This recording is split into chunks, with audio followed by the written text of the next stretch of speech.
یا 7 تولے چاندی سے 1 تولہ سونا خرید سکتے تھے. لیکن وقت کے ساتھ ساتھ سونے کا استعمال زیادہ شروع ہو گیا اور چاندی آبسولیٹ ہونا شروع ہوگی, ناپید ہونا شروع ہوگی, حتیٰ کہ اس وقت دنیا میں چاندی ایز اے کرنسی استعمال نہیں ہوتی. سونے کی بنیاد پہ ہی اسٹیٹ بینکس جو ہیں پوری دنیا کے وہ روپیہ چھاپتے ہیں. تو وقت کے ساتھ ساتھ چاندی ڈی ویلیو ہوتی چلی گئی, اور اب یہ صورتحال ہے. آج کی ڈیٹ میں 23 اگست 2014 کو پاکستان میں چاندی کا جو تولے کا ریٹ ہے تقریباً 750 روپے ہے, اور سونے کا تولے کا ریٹ 48,500 روپے ہے. تو وہ نسبت جو آپ صلی اللہ علیہ وسلم کے مبارک زمانے میں 1 اور 7 کی تھی, اب وہ ہو چکی ہے 1 اور 65 کی. تو بہت فرق آ چکا ہے, اس لیے کہ وہ ایز اے ریفرنس چاندی استعمال نہیں ہوتی اب کرنسی کے طور پر. سونے کو پوری دنیا نے سٹینڈرڈ مان لیا ہے. یہ ہے وجہ. اچھا, جب یہ سونے اور چاندی کے سکے استعمال ہوتے تھے جس زمانے میں, تو یہ پوری دنیا کے اندر سکہ چلتا تھا. کیوں؟ کہ جو سونے کا سکہ ہوتا تھا اس کی انٹرنسک ویلیو جو ہے, پوشیدہ اس کی ویلیو اور اس کی فیس ویلیو یہ برابر ہوتی تھی. یہ دو ہی قیمتیں ہوتی ہیں. ہمارے نوٹ کی جو انٹرنسک ویلیو ہے وہ ہو سکتا ہے اسٹیٹ بینک نے اتنا سونا نہ رکھا ہو, لیکن ہم یہ سمجھتے ہیں کہ یہ 100 روپے کا جو ہے یہ نوٹ, اس کے پیچھے اتنا سونا ہے.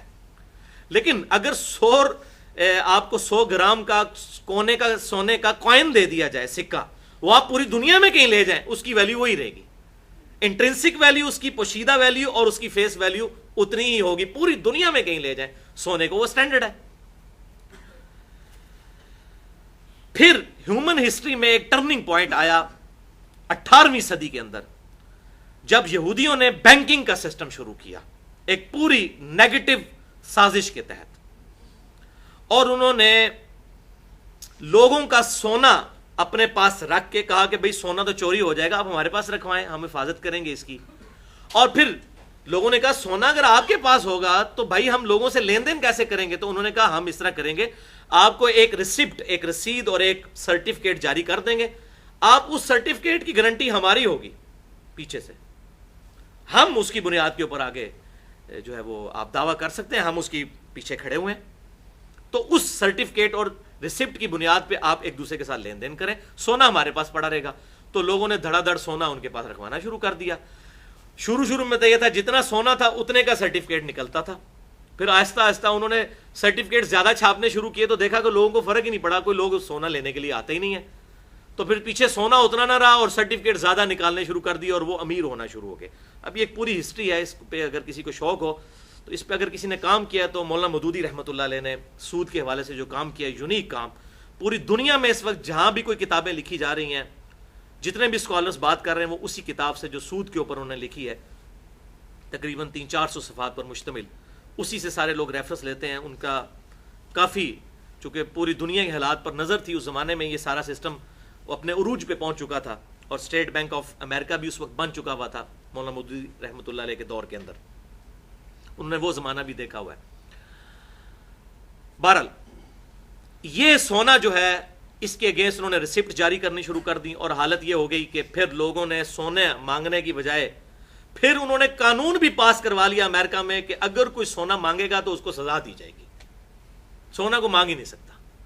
پوری دنیا سے سونا جمع کرنا شروع کر دیا اور سرٹیفکیٹ, اور کرتے کرتے وہی پھر کرنسی نوٹ کی شکل اختیار کر دی اسی چیز نے. اور آج پوری دنیا کے اندر کرنسی نوٹ چل رہے ہیں. آپ کوئی بھی نوٹ, اپنا پاکستان کا اگر نوٹ اٹھا کے دیکھیں تو اس نوٹ کے اوپر 2 عبارتیں لکھی ہوئی ہیں. نمبر 1, حکومت پاکستان کی ضمانت سے جاری شدہ. یہ اب آپ سمجھیں کہ یہ کیا اوپر یہ گدڑ سنگھی لکھی ہوتی ہے انہوں نے, یہ آپ کو آج سمجھ آئے گی کہ کیا. اب آپ کو بڑا اہم لگے گا یار اچھا یہ چیز لکھی ہوئی ہے انہوں نے. اچھا ظاہر ہے حکومت پاکستان کی اگر ضمانت نہیں تو وہ کاغذ کا ایک ٹکڑا ہی ہے نا. ایک 80 گرام کا آپ پیج لیں, اس کے 4 ٹکڑے کر لیں تو 4,000 کے نوٹ بنا سکتے ہیں نا, رنگ ہی لگانا ہے نا اوپر, لیکن اس کے پیچھے ضمانت کوئی نہیں کسی کی, تو کاغذ کا پرزہ ہے.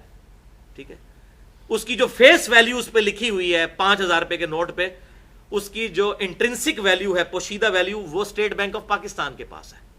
تو حکومت پاکستان کی ضمانت سے جاری شدہ، اور پھر لکھا ہوتا ہے اسٹیٹ بینک آف پاکستان حامل ہاذا کو مطالبہ پر ادا کرے گا. یہ آپ نے دیکھا ہے جملہ اس پہ لکھا ہوتا ہے، حامل ہاذا کو مطالبہ پر ادا کرے گا. انشاءاللہ کبھی بھی نہیں ادا کر سکے گا جو حالت ہے. حامل ہاذا یعنی جس کے پاس یہ نوٹ ہے، جو اسے پوزیس کرتا ہے، اس کو مطالبے پر ادا کیا جائے گا. کیا ادا کیا جائے گا؟ وہ گولڈ جو اس کے ایکویلنٹ اسٹیٹ بینک نے اپنے پاس رکھا ہوا ہے، کیونکہ اس کاغذ کے پرزے کی تو کوئی اہمیت نہیں ہے. حامل ہاذا کو مطالبہ پر ادا کرے گا. لیکن وہ آپ کو پتا ہے، اب آپ کو پتا چلا کہتے ہیں نوٹ چھاپ رہے ہیں، پیچھے سونا نہیں ہے، تو اس طریقے سے انفلیشن انکریز ہو رہی ہے اور مہنگائی بڑھ رہی ہے. وہ کیا ہوتا ہے؟ پیچھے کچھ بھی نہیں ہوتا اور نوٹ چھاپتے جاتے ہیں. تو بہرحال یہ کرنسی نوٹ کے اوپر لکھا جاتا ہے.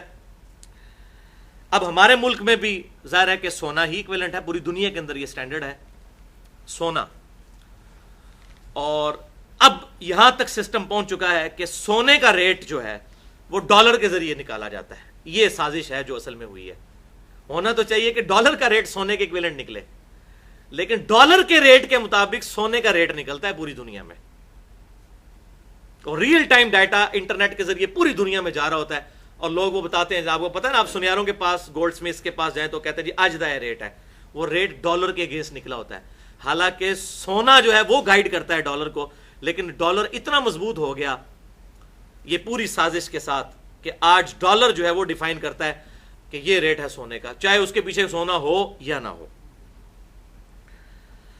اب اس پوری گفتگو کا کنکلوژن یہ ہوا کہ کرنسی نوٹ جو ہے، اب یہ مولوی کو تو میں نہیں سمجھا سکتا، آپ لوگوں کو کم از کم جتنے یہاں 80 90 100 کے قریب لوگ بیٹھے ہوئے ہیں، آپ کو کم از کم یہ بات سمجھ آ گئی ہے کہ یہ کرنسی نوٹ جو ہے ایکویلنٹ ہے گولڈ کے. لہذا کرنسی کا نصاب بھی گولڈ کا نصاب ہوگا، نہ کہ چاندی کا ہوگا. اور یہ تو تھی اس کی ٹیکنیکل گفتگو. اب میں اس کی لاجک بھی پیش کرتا ہوں. بخاری اور مسلم کی متفق علیہ حدیث ہے، بخاری میں 1459، مسلم میں 2263، کہ آپ صلی اللہ علیہ وسلم نے فرمایا کہ 5 اونٹوں سے کم میں زکوٰۃ نہیں ہے. 5 اونٹوں کی قیمت کتنی بنتی ہے؟ تقریباً 5 لاکھ روپیہ. اچھا، جس کے پاس 5 اونٹ ہیں، 5 لاکھ روپیہ اس کی قیمت بنی، اس پہ زکوٰۃ 5 اونٹوں سے کم ہے اگر، تو اس پہ 4 اونٹوں پہ بھی زکوٰۃ نہیں. 4 اونٹوں پہ تقریباً 4 لاکھ روپے بن گیا. لاکھ روپے کا ایوریج اونٹ آتا ہے. اور چاندی کا نصاب جو ہے وہ تو 38,000 روپیہ بنتا ہے، 52.5 تولے، کیونکہ 750 روپے تولا ہے. اس سے آپ آدھا اونٹ بھی نہیں خرید سکتے.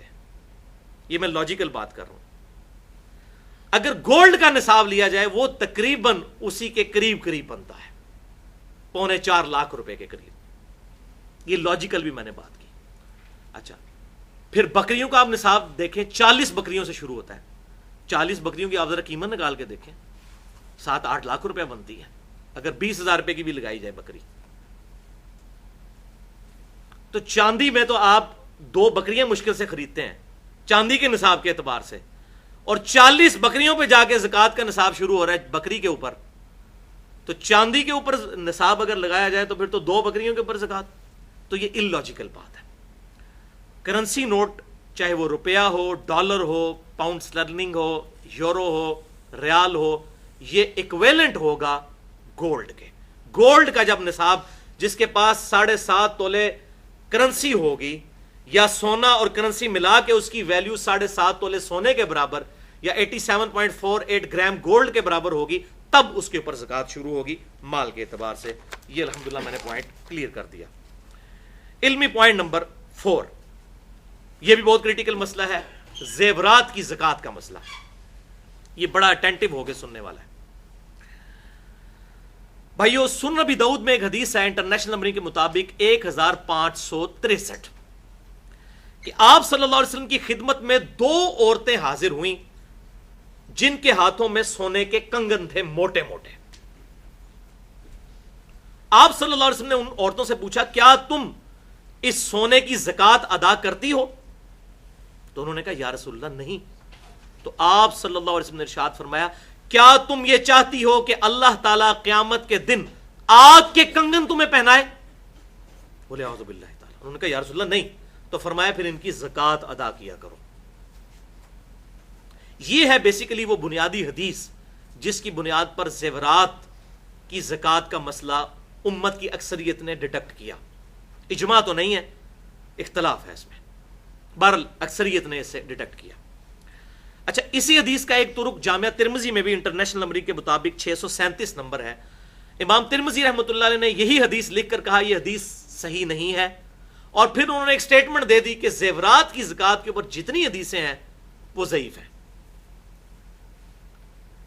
اس حدیث کو بھی انہوں نے ضعیف کہا، لیکن امام ترمذی کے پاس جو سند ہے وہ واقعی ضعیف ہے. اس میں ابن لہیہ مدلس ہیں اور ان سے روایت کر رہے ہیں، اور مدلس کی ان والی روایت سما کی تصریح کے بغیر ضعیف ہوتی ہے. لیکن امام ابو داؤد یہی حدیث لے کر آئے انٹرنیشنل نمبر کے مطابق سنن ابی داؤد میں 1563، تو وہ حدیث صحیح سند کے ساتھ ہے الحمدللہ. پھر امام ترمذی نے لکھا کہ زیورات کی زکوٰۃ کے بارے میں اختلاف ہے. جامعہ ترمذی 637 نمبر حدیث کے انڈر انہوں نے لکھا کہ امام احمد بن حنبل اور امام شافعی رحمۃ اللہ علیہ اور باقی ائمہ بھی یہ کہتے ہیں کہ زیورات کے اوپر زکوٰۃ نہیں ہے، لیکن امام ابو حنیفہ رحمۃ اللہ علیہ اور باقی ائمہ زیورات کی زکوٰۃ کے قائل ہیں، اور میرے نزدیک بھی امام حنیفہ رحمۃ اللہ علیہ کا موقف مضبوط ہے اس حدیث کی روشنی میں. بہرحال اب میں لاجیکلی اسے ڈسکس کرتا ہوں بھائیوں کہ یہ حقیقت ہے کہ انڈیا، پاکستان اور بنگلہ دیش کے کلچر میں عورتوں کے پاس جو زیورات ہوتے ہیں وہ کنز کی شکل میں ہی ہوتے ہیں. ان کو بھی یہ پتا ہوتا ہے یہ ہماری جمع پونجی ہے، مشکل وقت میں کام آئے گی. ہر وقت عورت نے وہ زیور پہنا نہیں ہوتا، اس سونے کو جوڑ کے ہی اس نے رکھا ہوتا ہے، بچت کی فارم میں رکھا ہوتا ہے، کنز کی فارم میں. لہذا لاجیکلی جب ہم خود ذہن سے سمجھ رہے ہیں کہ یہ سیونگ ہے، وہ عورت تو 2 کانٹے پہن لے گی یا 1 لاکٹ پہن لے گی یا 2-3 چوڑیاں پہن لے گی، باقی جو زیور جوڑا ہوتا ہے اس نے وہ کنز کی فارم میں کبھی کبھار پہنتی ہے. تو یہ عقل بھی مانتی ہے کہ اس کے اوپر زکوٰۃ ہونی چاہیے، وہ کنز کی شکل میں ہے، خزانے کی شکل میں ہے، سیونگ کی شکل میں ہے. بعض لوگ اس میں پھر یہ بھی چکر کرتے ہیں، وہ کہتے ہیں جی اسی تے بچیاں دے نہ کر دیتا ہے جی زیور. میں کسی کے پاس اگر 18 تولے سونا ہے تو اس پہ تو لگے گی زکوٰۃ، تو کہتے ہیں جی میرے 3 بچے ہیں، میں نے تینوں کے نام نیت کر لیے 6 تولے، زکوٰۃ ہی نہیں دیتے. یہ کس کو آپ دھوکہ دے رہے ہیں؟ اولاد آپ کے انڈر ہے، وہ مال، وہ کنز ہے، اس مال پہ اللہ کا حق ہے، کسی نہ کسی نے تو دینا ہے. 18 تولے سونا جو رکھا ہوا ہے سنبھال کے، یہ 18 تولے اللہ کا دیا ہوا ہے نا، اس 18 تولے پہ زکوٰۃ تو نکلے گی. اچھا آپ نہیں دے رہے، پھر کون دے گا؟ بچے بھی نہیں دے رہے، وہ نہیں دے رہے، وہ کہہ رہے ہیں 6 تولے ہیں نا، 6 کیا ہوا تینوں کے نام، 7.5 تولے کی تھریش ہولڈ پوائنٹ تو کراس نہیں ہوا. وہ یہ پھر بہانہ بناتے ہیں. تو یہ بالکل ہیلا بازی ہیں. اس طریقے سے مال کسی کے حوالے کرنے سے، صرف نام لے لینے سے، بچوں کے، چھوٹے بچوں کے نام کر لینے سے زکوٰۃ سے جان نہیں چھڑائی جا سکتی. اور پھر آپ فقہ حنفی میں اگر جائیں تو فتاوی العمگیریہ میں تو پتہ نہیں کیا کیا فتوے لکھے ہوئے ہیں، اس میں تو لکھا ہوا ہے اس سے بھی آگے ایک درجے. انہوں نے کہا کہ اگر کسی بیوی کے پاس اتنا زیور ہے کہ اس پہ زکوٰۃ لگتی ہے تو سال گزرنے سے 1 دن پہلے وہ اپنے خامند کو وہ گفٹ کر دے. تو چونکہ 1 دن کم ہے اب اس پہ زکوٰۃ نہیں لگے گی. جب خامند پہ سال گزرنے لگے تو وہ بھی سال گزرنے سے 1 دن پہلے بیوی کو واپس گفٹ کر دے. اس طریقے سے ایک دوسرے کو اگر گفٹ کرتے رہیں، یہ لٹرلی لکھا ہوا ہے فتاوی العمگیریہ کے اندر. جو اورنگزیب عالمگیر صاحب نے اسلام کی خدمت کروائی تھی، یہ خدمت کروائی انہوں نے. اب یہ ہیلا بازیاں یہی علماء یہود نے کیا تھا اصحاب سبت نے مچھلیوں کے شکار کے بارے میں. قرآن میں آیا، اللہ تعالیٰ نے فرمایا کونوا قردۃ خاسئین، ہم نے کہا پھٹکارے ہوئے بندر بن جاؤ تم. یہ ہیلے بازیاں، یہ تو حضور صلی اللہ علیہ وسلم کی دعائیں ہیں جن کا حصہ میں آج پہنچ رہا ہے کہ ہماری شکلیں نہیں بگڑ رہی. ادروائز یہ بڑے بڑے بزرگوں کی شکلیں بگڑی ہوئی ہوتی جن کو ہم بزرگ سمجھ رہے ہیں، جنہوں نے اسلام کے ساتھ بیڑا غرق کیا ہے. میں ان کو کہتا ہوں علماء کرائم، مجرم علماء، علماء کرام نہیں، علماء کرائم، مجرم علماء جنہوں نے دین کے ساتھ یہ ظلم ڈھایا. بہرحال اس حوالے سے میرے نزدیک آپٹیمل سولوشن یہ ہے زیورات کی زکوٰۃ کے حوالے سے ایک حدیث کی روشنی میں جو بخاری اور مسلم کی متفق علیہ حدیث ہے. بخاری میں 1464، مسلم میں 2273 کہ آپ صلی اللہ علیہ وسلم نے فرمایا کہ مسلمان کے گھوڑے جو سواری کی شکل میں ہے یا اس کا غلام، اس پہ زکوٰۃ نہیں ہے. جو اس کی استعمال کی ضرورت اصلیہ کی چیزیں ہیں. آج کل کے دور میں گاڑی ہے اگر کسی، اس پہ زکوٰۃ نہیں ہے. اس پہ بھی اجماع ہے کہ ضروریات اصلیہ کی جو چیزیں ہیں ان پر زکوٰۃ نہیں. وہ آگے پوائنٹ آ بھی جائے گا. تو یہ اب اجتہادی مسئلہ ہے اور اس پہ کئی علماء کی رائے بھی ہے، خصوصاً وہ لوگ جو بالکل زیورات کی زکوٰۃ نہیں دیتے ان کو قائل کرنے کے لیے یہ بات بڑی افیکٹو ہے اجتہاداً، کہ جو زیور عورت عموماً استعمال کرتی ہے ہر وقت، 2 کانٹے پہنتی ہے، 1-2 چوڑیاں پہنی ہوئی ہیں اس نے، یا ایک لاکٹ ہے، جو اس کے عموماً استعمال میں ہے، اگر اس پہ کوئی زکوٰۃ نہیں دیتا اس پہ فتویٰ نہیں لا سکتا. کیونکہ وہ جو روایت میں نے بتائی نا 2 کنگن والی، اس پہ امت کا بڑا سخت اختلاف ہے. وہ کھینچتان کے حسن درجے تک روایت ہے، وہ پیٹ روایت نہیں، اس طریقے سے بہت مضبوط جسے کہتے ہیں، بس کھینچتان کے مضبوط ہے. اسی لیے پھر امام شافعی اور امام احمد بن حنبل جو ہیں وہ گولڈ کی زیورات کی زکوٰۃ کے قائل نہیں تھے. اب یہ 2 بہت بڑے ائمہ ہیں اور وجہ یہی بنی کہ وہ ان روایتوں کو اس درجے پہ نہیں مانتے تھے. بہرحال کنز جو ہے، جو میں نے بتایا، آج اگر وہ زندہ ہوتے اور میں اپنا مقدمہ ان کے سامنے رکھتا کہ انڈیا، پاکستان، بنگلہ دیش کے عورتیں جو ہیں یہ زیورات اپنے برے وقت کے لیے سنبھال کے رکھتی ہیں، تو وہ بھی کہتے ہیں ہاں ان زیورات پہ زکوٰۃ بنتی ہے. انہوں نے جن زیورات پہ کہا ہے وہ زیور ہے جو عورت عموماً پہن کے رکھتی ہے. مثلا اب کئی امیر لوگ ہیں، انہوں نے 1-1 کروڑ روپے کی گھڑی بھی پہنی ہوئی ہوتی ہے. اب کتنی عجیب بات ہے کہ 1 کروڑ کی گھڑی پہنی ہوئی ہے مرد نے، تو چونکہ ضروریات اصلی کی چیز ہے واقعی اس میں زکوٰۃ کوئی نہیں ہے. تو عورت اگر جو ہے وہ 1 لاکھ روپے کا اگر گولڈ پہن لیتی ہے تو اس پہ آپ زکوٰۃ بتا رہے ہیں. تو اس میں یہ ایک ایکسیپشن دی جا سکتی ہے کہ جو عموماً عورت کے استعمال میں زیور ہے اگر اس کی زکوٰۃ نہیں دیتی، اور جو کنز جوڑا ہوا ہے جو باقی وہ کبھی شادی بیاہ کے موقع پہ پہنتی ہے یا اس نے 30-40 تولے جوڑ کے رکھا ہے، اس پہ تو زکوٰۃ دینی چاہیے. جہاں تک میرا یہ نہ سمجھے کہ میں کوئی اپنا معاملہ سیدھا کروں، الحمدللہ میں تو سارے کے اوپر زکوٰۃ دیتا ہوں جتنی بھی میری وائف کا زیور ہے الحمدللہ، چاہے وہ پہنتی ہے یا نہیں پہنتی. احتیاط اسی کے اندر ہے. اچھا، اب یہاں پر عموماً عورتیں یہ بھی کہتی ہیں کہ جی دیکھیں جی ہماری تو کوئی کمائی نہیں، ہم تو نوکری نہیں کرتی، ہم زکوٰۃ کہاں سے دیں. یہ بھی آپ نے سنا ہوگا، کئی عورتیں ہیں خاوند کہتے ہیں جی وہ تو یہ اور ہماری بیوی کے نام ہے. تو قرآن میں تو ہے قوا انفسکم واہلیکم نارا، اپنے آپ کو اپنے گھر والوں کو دوزخ کی آگ سے بچاؤ. یہ کیسی آپ کی بیوی ہے جسے آپ دوزخ میں جھونکنا چاہتے ہیں؟ وہ کہتے ہیں ہماری بیوی کماتی تو کوئی نہیں ہے تو ہم زکوٰۃ کہاں سے دے؟ تو بھائی اس سونے کو توڑوا کے دے. اصل میں تو سونے میں سے سونا ہی زکوٰۃ دینی ہوتی ہے. آپ سن چکے 20 دینار پہ آدھا دینار. یہ تو صرف اجازت ہے، امت کے اجماع نے اسے ایکسیپٹ کیا کہ جائز ہے کہ کرنسی کی شکل میں دے دیں. ادروائز اصولاً سونے میں سے سونا ہی زکوٰۃ اور چاندی میں سے چاندی، جیسے بکریوں میں سے بکری. یہ تو جسٹ اجازت تھی. اور اب آپ اتنا بڑا بہانہ کر رہے ہیں کہ جی وہ عورت تو ہماری کماتی نہیں ہے، تو بھائی آپ دیں گے نا. تو جو مالی عبادت جو ہے اس میں نیابت ہو سکتی ہے. نیابت کہتے ہیں کسی کی طرف سے ادا ہونا، مالی عبادت. قربانی آپ اپنے گھر والوں کی طرف سے کر سکتے ہیں، مالی عبادت ہے. اسی طریقے سے زکوٰۃ ایک خاوند اپنی بیوی کی طرف سے زکوٰۃ دے سکتا ہے، اس کی طرف سے وہ ادا ہو جائے گی، اگرچہ اس کی بیوی اس کی مالک ہو. نیابت اس طریقے سے ہو جائے گی. لہٰذا یہ زکوٰۃ لازمی اس حوالے سے کم از کم اس زیور کی تو ضرور ادا کریں جو کنز بنا کر رکھا ہوا ہے، ادر دین جو یوزل استعمال. اور بہتر یہی ہے کہ سارے پردے ہم تو الحمدللہ سارے پر دیتے ہیں. علمی پوائنٹ نمبر 5 وہ ہے بھائیو مال تجارت، دکان، ہوٹل وغیرہ، میڈیکل سٹور وغیرہ، ان کی زکوٰۃ کا مسئلہ. تو بھائیو اس پر بھی اجماع ہے کہ جو بھی مال آپ نے بیچنے کے لیے رکھا ہے وہ مال تجارت ہے، بیچنے کی غرض سے، اور اس پر اگر سال گزرتا ہے تو زکوٰۃ فرض ہوگی. اب یہ نہیں ہے کہ آپ ایک کپڑے کی دکان والا کہتا ہے جی میں نے تو 5 لاکھ کے جو ہے وہ کپڑا ڈلوایا تھا لیکن سال پورا ہونے سے پہلے بک گیا. تو بھائی جو بکا تو پھر 5 لاکھ کا اور بھی تو آپ نے ڈالا نا. تو یہ نہیں ہے کہ وہی سوٹ پڑا رہے، نہیں، جتنا کاروبار میں مال لگایا ہوا ہے.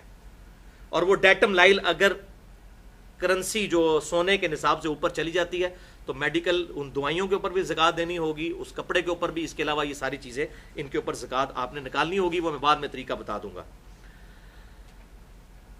البتہ اس بات پر اجماع ہے کہ جو انفراسٹرکچر ہے یا مشینری ہے اس کے اوپر زکوٰۃ نہیں ہوگی دکان کے اعتبار سے.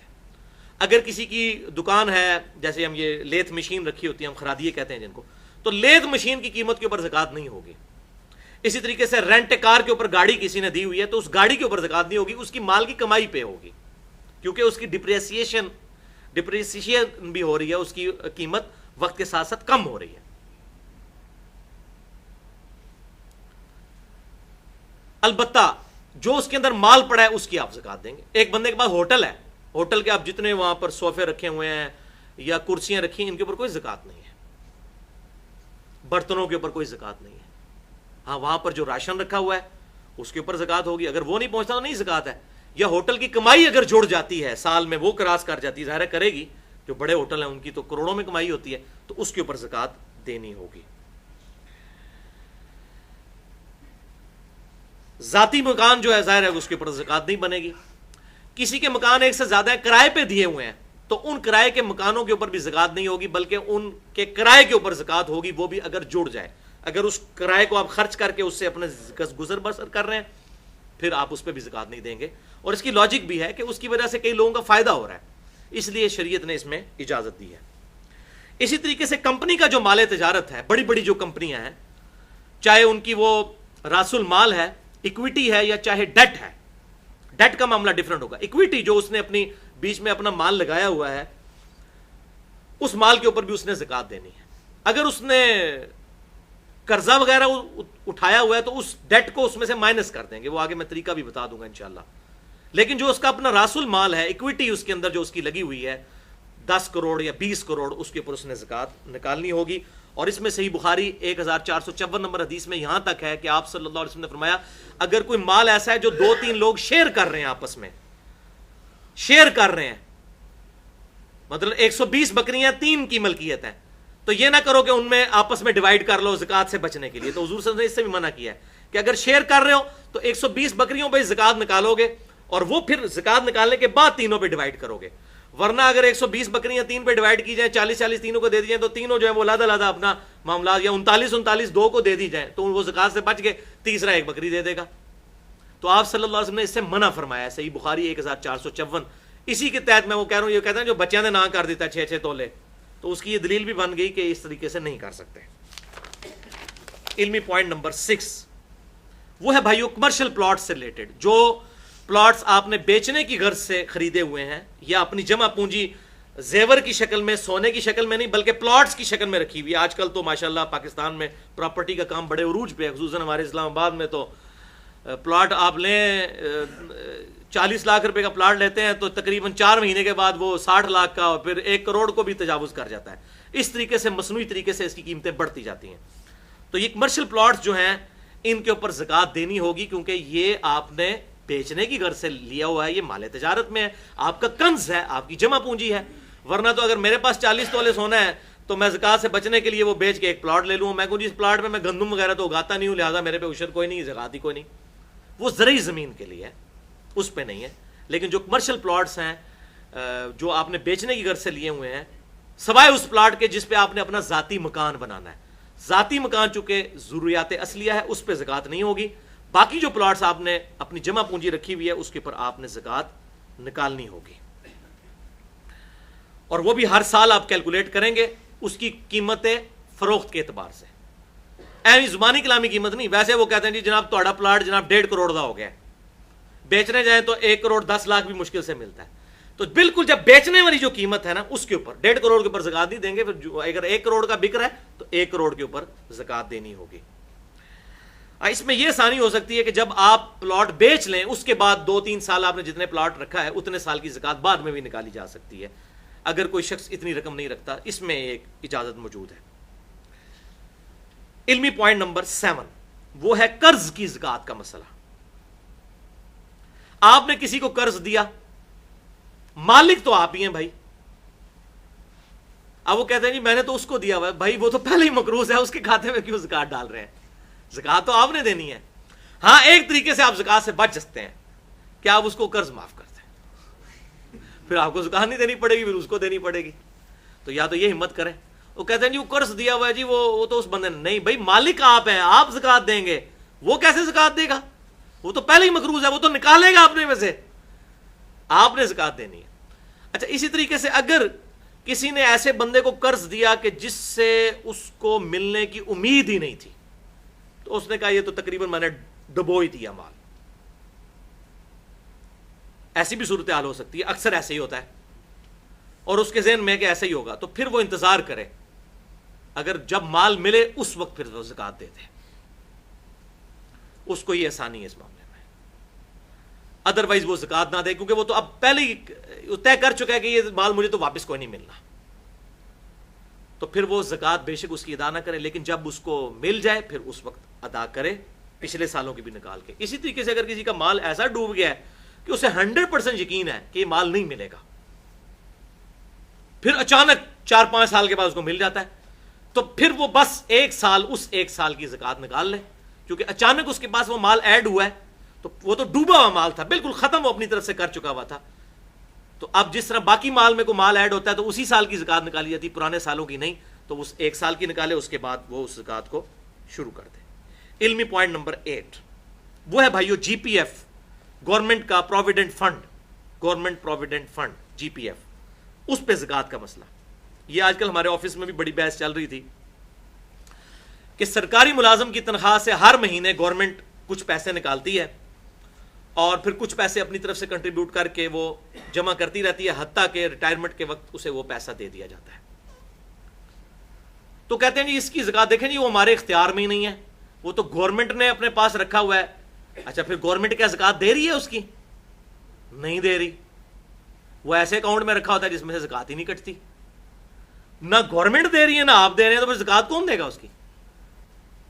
وہ کہتا ہے جی گورنمنٹ کی پوچھ ہوگی۔ تو میں نے کہا پھر ٹھیک ہے، گورنمنٹ کو کاٹنے دے پھر زکوٰۃ، اب تو یہ قانون آ گیا کہ جی پی ایف پہ بھی زکوٰۃ کٹے گی۔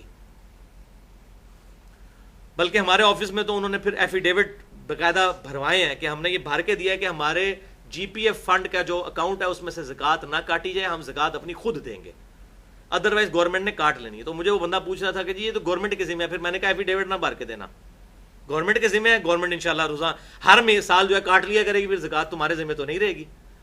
وہ ایفیڈیوٹ بھی بھر کے دے دیتے ہیں اور پھر کہتے ہیں جی گورنمنٹ کی ملکیت ہے، آپ کی ملکیت ہے۔ ہاں اس میں یہ آسانی ہو سکتی ہے اگر آپ نہیں دے سک رہے، جب بعد میں مل جائے اس وقت پچھلے سارے سالوں کی دیں، لیکن عافیت اس میں ہے کہ ساتھ ساتھ اس کی زکوٰۃ دیتے جائیں۔ یہاں پر ایک اور مسئلہ میں جی پی ایف کے حوالے سے سرکاری ملازموں کے لیے بتا دوں کہ جی پی ایف میں سود بھی لگتا ہے، اور کئی آفیسز میں اس چیز کی اجازت موجود ہے، خود ہمارے آفس میں بھی، کہ آپ یہ لکھ کے دے دیں کہ میرا جو اکاؤنٹ ہے جی پی ایف کا وہ انٹرسٹ فری کر دیا جائے، کہ میرے اکاؤنٹ پہ سود نہ لگے، تو پھر سود کے بغیر آپ کو ریٹائرمنٹ کے وقت رقم ملے گی، لیکن وہ بہت کم ہوتی ہے، وہ پھر آپ کو اللہ سے ہی لینی پڑے گی قیامت والے دن انشاءاللہ۔ مثلا میں اگر ابھی اسی پوسٹ سے ریٹائر ہوں تو مجھے تقریباً 1.5 کروڑ روپیہ ملتا ہے اگر سود کے ساتھ، کیونکہ وہ کمپاؤنڈ انٹرسٹ لگتا ہے اس کے اوپر، جو جی پی ایف ہوتا ہے نا اس پہ بہت زیادہ ریٹ ہوتا ہے، عام اگر 5 یا 8% ہے تو وہ 15 سے 20 یا 25% تک ہوتا ہے، لیکن اس طریقے سے مجھے 10 لاکھ روپے ملے گا، اور 10 لاکھ اور 1.5 کروڑ کی آپس میں کیا نسبت بنتی ہے؟ لیکن اللہ تعالیٰ اس 10 میں بھی برکت دے تو بہت برکت ہے۔ تو ہم نے تو بھائیو اکثر ہمارے آفس میں لوگوں نے ایفیڈیوٹ بھر دیا ہے کہ ہمارا انٹرسٹ فری کر دیا جائے جی پی ایف پہ۔ لوگ کہتے ہیں نہیں جی یہ تو گورنمنٹ تحفہ دے رہی ہے، ابھی مولوی بھی ہے نا فتوے دینے والے، وہ کہتے ہیں جی تانوں کیا ہے جی اکھاں بند کر لو کبوترات، گورنمنٹ دے رہی ہے لے لو۔ یار ہمیں تو پتہ ہے اس بات کا، کہتے نہیں جی نہیں آپ ہم بچ سکتے ہیں جہاں، وہ پھر اور بہانے بناتے ہیں، وہ کہتے ہیں جی دیکھو جی یہ جو تسی کرتا پایا ہے نا جی، یہ کرتا بھی جس مشین پہ بنا ہے وہ بھی سود پہ آئی ہوئی ہے، تو سود تو آپ تک پہنچ رہا ہے، یہ اکثر لوگ کہتے ہیں، اور جس سود کا دھواں تو پہنچ ہی رہا ہے، تو ڈائریکٹ بھی کھا لیا جائے تو کیا ہے؟ اس کا پھکی والا جواب، اینٹی وینم، لاجیکل آنسر، الزامی جواب بھی لے لیں۔ ان کو یہ کہیں کہ الحمدللہ ہم اپنے اس ایٹماسفیئر کے اندر ہزاروں جراثیم انہیل کرتے ہیں کہ نہیں؟ جتنی بار سانس لیتے ہیں یہ چلتے ہوئے کتنے جراثیم اندر جا رہے ہیں، دھواں پہنچ رہا ہے نا۔ تو ان کو کہیں یہ امرود کیڑوں والے آپ کے سامنے رکھتے ہیں، آپ اس کو کھولیں کیڑے موٹے موٹے نظر آئے لیکن آپ کھا لیں، اتنے جراثیم بھی کھا رہے ہیں نا تو کیڑوں والے امرود بھی کھا لیں، خیر ہے، کیا ہے سود کا دھواں پہنچ ہی رہا ہے نا، ڈائریکٹ بھی کھا لیں تو خیر ہے۔ تو ادھر کہیں گے نہیں نہیں نہیں اس سے تو بچ سکتے تھے، تو بھئی جہاں جہاں بچیں گے وہاں بچنا فرض ہے۔ لا یکلف اللہ نفسا الا وسعها، اللہ تعالیٰ کسی جان کو اس سے زیادہ نہیں آزماتا جتنی اس کی طاقت ہے، ہماری طاقت نہیں ہے اس معاملے میں بچنے، لیکن جہاں جہاں بچ سکتے ہیں وہاں وہاں سود سے بچنا ضروری ہے، والعیاذ باللہ تعالی۔ لہٰذا یہ مسئلہ بھی میں نے الحمدللہ کلیئر کر دیا۔ علمی پوائنٹ نمبر 9، اور وہ ہے بھائیو بینک کی کاٹی ہوئی زکوٰۃ کا مسئلہ۔ یکم رمضان کو پاکستان کے اندر تو ہمارے بینک جو ہیں وہ سیونگ اکاؤنٹ سے زکوٰۃ کاٹ لیتے ہیں، اسی لیے لوگ ایک دو دن پہلے پیسے نکلوا لیتے ہیں اور ٹھیک کرتے ہیں، کیونکہ ہمیں اعتماد نہیں ہوتا اپنی گورنمنٹ پہ کہ زکوٰۃ صحیح جگہ لگے گی۔ یہ نہیں ہے کہ نہیں لگتی، لگتی بھی ہے، نہیں بھی لگتی ہے، مکس ہے معاملہ، ڈیفینیٹ فتویٰ تو نہیں لگا سکتے۔ تو بینک اگر زکوٰۃ کاٹ لے کسی کے مال میں سے اور وہ اسلامی حکومت ہو، اب اگر آپ وہ آئیڈیل اسلامی حکومت بتاتے ہیں وہ تو خلفائے راشدین کے بعد ختم ہو چکی ہے۔ اسلامی حکومت سے مراد جس طرح آپ نارمل اسلامی ملک ہیں، پاکستان ہے، سعودی عرب ہے، ایران ہے، اس طرح کے اسلامی ملک اگر یہ زکوٰۃ کاٹ لیں تو آپ کی زکوٰۃ ادا ہو جائے گی۔ وہ زکوٰۃ جہاں پر لگاتے ہیں، اگر وہ بیچ میں سے کھا جاتے ہیں، ہمیں تو نہیں پتہ، لگاتے بھی ہیں۔ اب یہ پاکستان کے اندر یہ پچھلی گورنمنٹ نے بے نظیر انکم سپورٹ پروگرام شروع کیا تھا، اس گورنمنٹ نے اس کا نام چینج کر کے اس کو 120 ارب تک لے گئے ہیں۔ ڈائریکٹ لوگوں کو 1000 روپیہ 2000 روپیہ مہینے کی سپورٹ ہوتی ہے، اچھا ایک پروگرام انہوں نے شروع کیا، اس ذریعے سے لوگوں تک مال بارل پہنچ رہا ہے۔ اور ہمارے محلے میں بھی ایسے لوگ ہیں جن کو یہ پیسے ملتے ہیں، ہم کیسے کہیں گے زکوٰۃ نہیں لگتی صحیح جگہ پہ جا کے؟ تو ظاہر ہے کہ مال اسی میں سے ہی ریونیو جنریٹ ہوتا ہے۔ بہرحال اگر ٹوٹی پھوٹی یہ جو ہماری اسلامی حکومتیں ہیں یہ بھی اگر زکوٰۃ کاٹ لیں تو ہو جائے گی، لیکن بہتر یہ ہے کہ آپ اپنی زکوٰۃ خود ادا کریں، اور اس میں ظاہر ہے زیادہ حق قریبی رشتہ داروں کا ہے تو وہ اسی صورت میں ہوگا کہ آپ خود ادا کریں۔ تو دونوں صورتوں میں اس میں کوئی فتویٰ نہیں لگے گا، جائز ہے دونوں صورتیں۔ علمی پوائنٹ نمبر 10، یہ ذرا کڑوی بات ہے بھائیو، اور وہ ہے ٹیکسز کا مسئلہ، کہ گورنمنٹ ہمارے ٹیکس کاٹتی رہتی ہے، بجلی کے بل کے اوپر بھی ٹیکس، انکم کے اوپر بھی ٹیکس، ایک صابن کی ٹکیا کے اوپر بھی ٹیکس، ٹھیک ہے، ہر چیز کے اوپر گورنمنٹ ہم سے ٹیکس کاٹتی ہے۔ اب ظاہر ہے کہ یہ جو حکومت کا نظام ہے، چاہے وہ فوجیوں کی تنخواہیں ہوں یا یہ سڑکیں بنانا ہو، پل بنانا ہو، اس طریقے سے ویلفیئر کے کام کرنے ہوں، ایئرپورٹس بنانے ہوں، ریلوے اسٹیشن بنانے ہوں، یہ سارا مال ظاہر ہے حکومت ٹیکسز کے ذریعے ہی کرتی ہے۔ اور جو اسلامی حکومت ہے اس میں 3 ہی سورسز ہیں مال کمانے کے۔ نمبر 1 زکوٰۃ، نمبر 2 جزیہ، جو آج تقریباً ناپید ہو چکا ہے، یعنی غیر مسلم رہتے ہوں تو وہ اپنی حفاظت کے لیے مسلمانوں کو سالانہ 4 دینار سونے کے دیں گے جزیہ، اور نمبر 3 مال غنیمت، کہ اگر کبھی کافروں کے ساتھ قتال ہو اور اس میں جو مال آئے۔ یہ 3 سورسز اسلامی حکومت کے، دنیا کا نظام اپنے نظام حکومت چلانے کے لیے، چاہے اس میں امام مسجد کی تنخواہیں ہوں یا فوجیوں کی تنخواہیں ہوں یا سڑکیں بنانا ہو یا نیو بارن جو بیبی ہیں ان کے جو ہے وہ ان کے لیے ویلفیئر اسٹیٹ بنانا ہو، جیسے سیدنا عمر فاروق رضی اللہ تعالیٰ عنہ کے مبارک دور میں تھی، تو یہ سارا سورس جو ہے وہ ان چیزوں سے پورا ہوگا۔ اب یہ اجتہادی مسئلہ ہے کہ ہماری گورنمنٹ بھی جتنے یہ کام ویلفیئر کی کرتی ہے وہ ٹیکسز کے ذریعے کرتی ہے۔ تو اگر کوئی شخص اپنا ایگزیکٹ ٹیکس کیلکولیٹ کرتا ہے سال کا کہ اتنا ٹیکس گورنمنٹ میرا کاٹ چکی ہے، تو یہی وہ زکوٰۃ تھی جو میں نے گورنمنٹ کو دینی تھی، اس نے رفاع عامہ کے کام کرنے تھے۔ اور رفاع عامہ کے جو کام ہے اس میں امیر غریب کا فرق نہیں ہوتا۔ اگر گورنمنٹ کوئی کنواں کھدوائے گی نا تو یہ نہیں کہ جو زکوٰۃ کا مستحق ہے وہ صرف اس میں سے پانی پی سکتا ہے، دوسرا بھی پی سکتا ہے، یہ جنرلائز ہوتی ہیں چیزیں۔ تو وہ اگر اپنا ٹیکس مائنس کر دے اس زکوٰۃ میں سے، ٹیکس اس کا کٹا ہوا ہے سپوز 40,000 اور زکوٰۃ اس کی بنتی ہے 1,40,000، تو وہ کہے کہ نہیں میں اب 1 لاکھ دوں گا، 40,000 گورنمنٹ آلریڈی کاٹ کے لگا چکی ہے، تو اجتہاداً اس میں کوئی حرج نہیں ہے۔ ہم ایسا نہیں کرتے، میں یہ خود نہیں کرتا کہ میں اپنے لیے، لیکن میں یہ بتا رہا ہوں کہ اگر کوئی ایسا کرتا ہے تو ہم اس پہ کوئی شرعی فتویٰ نہیں لگا سکتے۔ اللہ تعالیٰ کی بارگاہ میں انشاءاللہ تعالیٰ اس کی کوئی اس حوالے سے گرفت نہیں ہوگی۔ بہرحال احتیاط اسی سائڈ پہ ہے کہ ٹیکسز کی مد میں جو کٹا ہوا مال ہے اس کو زکوٰۃ کے طور پر نہ ٹریٹ کیا جائے، لیکن اگر کوئی کر لیتا ہے تو اس میں کوئی ایشو نہیں ہوگا، لاجیکلی یہ بات سمجھ میں آنے والی ہے۔ علمی پوائنٹ نمبر 11، کن کن چیزوں پر زکوٰۃ فرض نہیں ہے؟ تو وہی سٹینڈرڈ حدیث بخاری اور مسلم کی متفق علیہ حدیث، بخاری میں 1464، مسلم میں 2273، کہ مسلمان کے گھوڑے اور غلام کے اوپر زکوٰۃ نہیں ہے، ضروریات اصلیہ کی جو چیزیں ہیں اس پر زکوٰۃ نہیں ہے۔ ضروریات اصلیہ میں کون کون سی چیزیں ہیں جس پہ اجماع ہے امت کا؟ رہائش والا مکان، گاڑی، قیمتی سے قیمتی گھڑی، کمپیوٹر، قیمتی موبائل۔ اسی طریقے سے اگر کسی کے پاس کوئی ڈیکوریشن پیس ہے، اگر اس کی نیت نہیں ہے اس کو بیچنے کی، ویسے اس نے ڈیکوریشن کے طور پہ رکھا ہوا ہے، ہیرے کا بنا ہوا ہے، پلاٹینیم کا، اس پہ کوئی زکوٰۃ نہیں۔ جوتیاں، فریج، ایئر کنڈیشن، استری، موٹر سائیکل، اس طرح کی جتنی چیزیں جو ہمارے استعمال میں ہیں. اب آج کل میں نے دیکھا کچھ مولوی بیٹھ کے کہتے ہیں جی یہ حضور کے زمانے میں فریج تو نہیں تھا لہذا اس کی بھی زکات دیں. خدا کے لیے آج کے دور کے اعتبار سے دیکھا جائے گا کہ اس وقت لوگوں کا رہن سہن کیا ہے. پھر لوگ کہتے ہیں جی فلاں کے پاس تو فریج بھی ہے، اس کے پاس موٹر سائیکل بھی ہے، تو اس پہ تو زکات نہیں لگتی.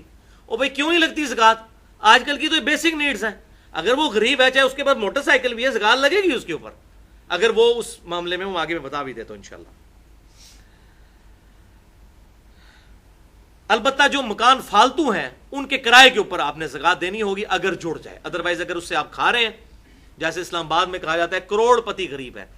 اسلام آباد کے بارے میں مشہور ہے کروڑ پتی غریب، یعنی ان کے پاس 1.5-2 کروڑ روپے کی کوٹھی ہوتی ہے، ایک پورشن میں خود لے رہے ہوتے ہیں، دوسرے پورشن سے 30-40 ہزار روپے کرایہ آ رہا ہوتا ہے، اس کرایے سے وہ کھا رہے ہوتے ہیں، ان کا کوئی سورس آف انکم نہیں ہوتا. تو وہ کروڑ پتی غریب، کروڑوں کے مالک ہیں لیکن غریب ہیں، اسی کرایے سے کھا رہے ہوتے ہیں. تو اب ظاہر ہے کہ اب بڑا ظلم ہے کہ وہ 1.5 کروڑ کی زکات ان سے دلوائیں گے. نہیں، ایسا نہیں ہوگا. اسلام اس چیز کو نہیں کہتا. چاہے موویبل ایسٹس ہوں کار کی شکل میں، چاہے فکسڈ ایسٹ ہوں مکان کی شکل میں، ان کے اوپر زکات نہیں ہے، ان کی کمائی کے اوپر ہے. علمی پوائنٹ نمبر 12، اور وہ ہے زکات نکالنے کا طریقہ.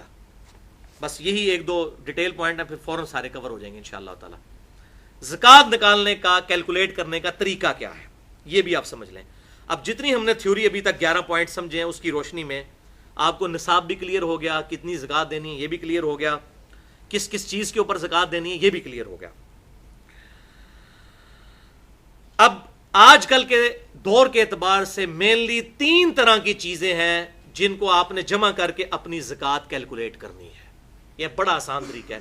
مجھے بڑے لوگ ای میلز کر رہے تھے بڑے عرصے سے زکات پہ کوئی لیکچر دیں، پھر وہ اپنا پورا حساب کتاب بیچتے ہیں کہ زکات کیلکولیٹ کریں. جی وہ 40 پہ تقسیم بھی نہیں بیچارے کر سکتے. میں مطلب میرے لیے بڑی مصروفیت ہوتی ہے، میں نہیں یہ سارے معاملات لے کے چل سکتا، لہٰذا میں نے اب یہ میں آپ کو جنرلائز بتانے لگوں. یہ بڑا آسان طریقہ ہے زکات کو کیلکولیٹ کرنے کا. مینلی 3 طرح کی چیزیں. نمبر 1 سونا، چاہے وہ ٹکی کی فارم میں ہو یا ان زیورات کی فارم میں ہو جو آپ نے کنز بنا کر جوڑ کے رکھے ہوئے ہیں برے وقت کے لیے. نمبر 2 کرنسی، چاہے روپے کی شکل میں ہو، ڈالر کی شکل میں ہو، پاؤنڈ کی شکل میں، یورو کی شکل میں، ریال کی شکل میں، اس کا بھی ظاہر سونے والا ہی نصاب ہے. اور تیسری چیز ہے مال تجارت، دکان ہے، میڈیکل سٹور ہے، اس کے اندر آپ نے کوئی مال ڈالا ہوا ہے بیچنے کی نیت سے. اسی طریقے سے کمرشل پلاٹس ہیں بیچنے کے لیے رکھے ہوئے ہیں. ان تینوں کیٹیگریز کے مال کو آپ جمع کریں گے، اس ٹوٹل مال کے اوپر آپ زکات نکالیں گے اگر وہ تھریش ہولڈ پوائنٹ کو کراس کر جاتا ہے. تو ان کی اوریجنل مارکیٹ ویلیو نکالی جائے. مثلا اگر آپ کے پاس زیور ہے، یا کچھ سنیارے بھی بیٹھے ہوئے ہیں، گولڈ سمتھ بھی بیٹھے ہوئے ہیں، ان کے پاس آپ زیور لے کے جائیں، دیکھیں آپ کے ساتھ کیا کرتے ہیں. یہ 48,500 روپیہ تولا ہے نا، تو اب آپ ان کو کہیں گے میں نے بیچنا ہے، تو یہ آپ کہیں گے یہ 40,000 آپ کو ملے گا، باقی تو کاٹ ہے، یا 42,000 ملے گا.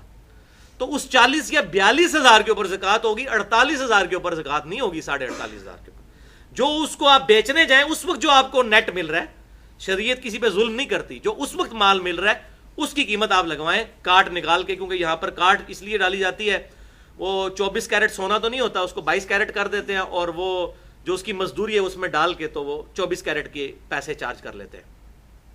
یعنی کان کو ایسے کر کے پکڑتے ہیں. برا نہیں بنانا، نہیں سنے آ رہے ہو. اچھا بہرحال تو اس کی آپ مارکیٹ ویلیو نکالیں گے. کمرشل پلاٹ کی بھی ویسے آگے پراپرٹی ڈیلر بڑا کان بھرتے ہیں، جی تو 1.5 کروڑ کا ہو گیا، 2 کروڑ کا بیچنے جائیں گے تو شاید 1.25 کروڑ کا بھی نہ بکے. تو اس کی بھی آپ قیمت فروخت لگوائیں گے جو کمرشل پلاٹ ہے. جو زرعی زمین ہے کسی کے پاس، اس کے اوپر چاہے وہ مربوں کے مربے ہوں، کسی کے پاس زرعی زمین جو اس کو وراثت میں ملی ہے، اس پہ کوئی زکات نہیں ہے جب تک اس کے اوپر کوئی چیز اگائی نہیں جاتی. اور ظاہر ہے اس کی ویلیو بھی بڑی تھوڑی ہوتی ہے. اسلام آباد میں 1 کنال کے پلاٹ کے آپ کئی مربع خرید سکتے ہیں زرعی زمین، ان کی تو ویلیو بڑی تھوڑی ہوتی ہے جو اس طرح کی زرعی زمینیں ہوتی ہیں. بہرحال اب یہ تینوں طرح کی چیزوں کو، یعنی سونے کو اور کرنسی کو، چاہے وہ روپیہ ہو، چاہے وہ ڈالر ہو یا پاؤنڈ ہو یا ریال ہو، اور تیسری چیز مال تجارت کو، ان تینوں کی آپ رقم نکالیں کتنی بنتی ہے. ان تینوں کو جمع کرنے کے بعد پھر اس کو 40 پہ تقسیم کریں، اور جو جواب آئے وہ آپ زکات دیں گے. البتہ اگر اس میں اگر آپ نے کسی سے قرض اٹھایا ہوا ہے تو اس قرض کو آپ پھر اس میں سے نکال دیں گے، لیکن وہ نکالیں گے اس صورت میں اگر ایڈ بھی کیا ہوگا، یہ نہ ہوگا وہ اپنے مال میں سے اس کو نکال دیں. مثلا آپ کے پاس 10 لاکھ روپے تھے، 10 لاکھ آپ نے قرض اٹھایا تو کتنے ہو گئے؟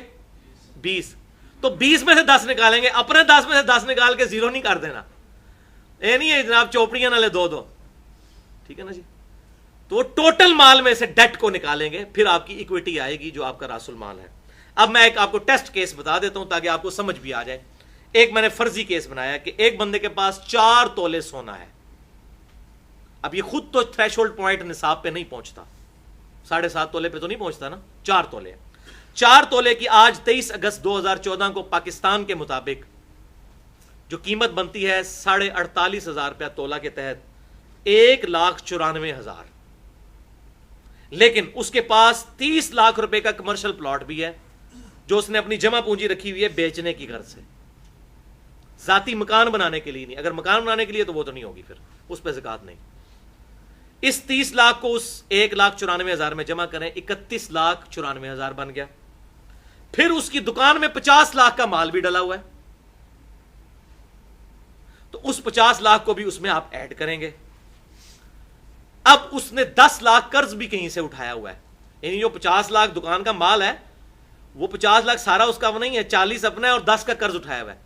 تو 40 میں سے 10 نہیں مائنس ہوں گے، 50 میں سے 10 مائنس ہوں گے، تو 40 ہی وہ نیٹ نکل آئے گا اس کا. یہ 40 لاکھ بھی جمع کر لیں، 30 لاکھ کا پلاٹ بھی جمع کر لیا، 4 تولے سونے کی قیمت بھی جمع کر لی. اب اس کی کل بچت جو بنی 81,94,000 اور 10 لاکھ آپ نے اس میں سے قرض جو لیا ہوا وہ نکال دیا تو بنا 71,94,000. اس کو 40 پہ تقسیم کریں، 40واں حصہ یعنی 2.5% اس کا نکلے گا 1,79,000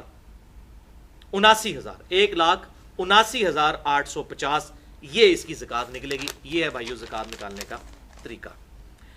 علمی پوائنٹ نمبر 13، زکات کے مصارف کون کون سے ہیں. یہ ہے سورۃ التوبہ کی آیت نمبر 60 میں اللہ تعالیٰ نے بیان کیے ہیں کہ 8 طرح کے مصارف ہیں، کیٹیگریز ہیں جن پہ آپ زکات لگا سکتے ہیں، وہاں پہ آپ زکات دے سکتے ہیں. بسم اللہ الرحمن الرحیم.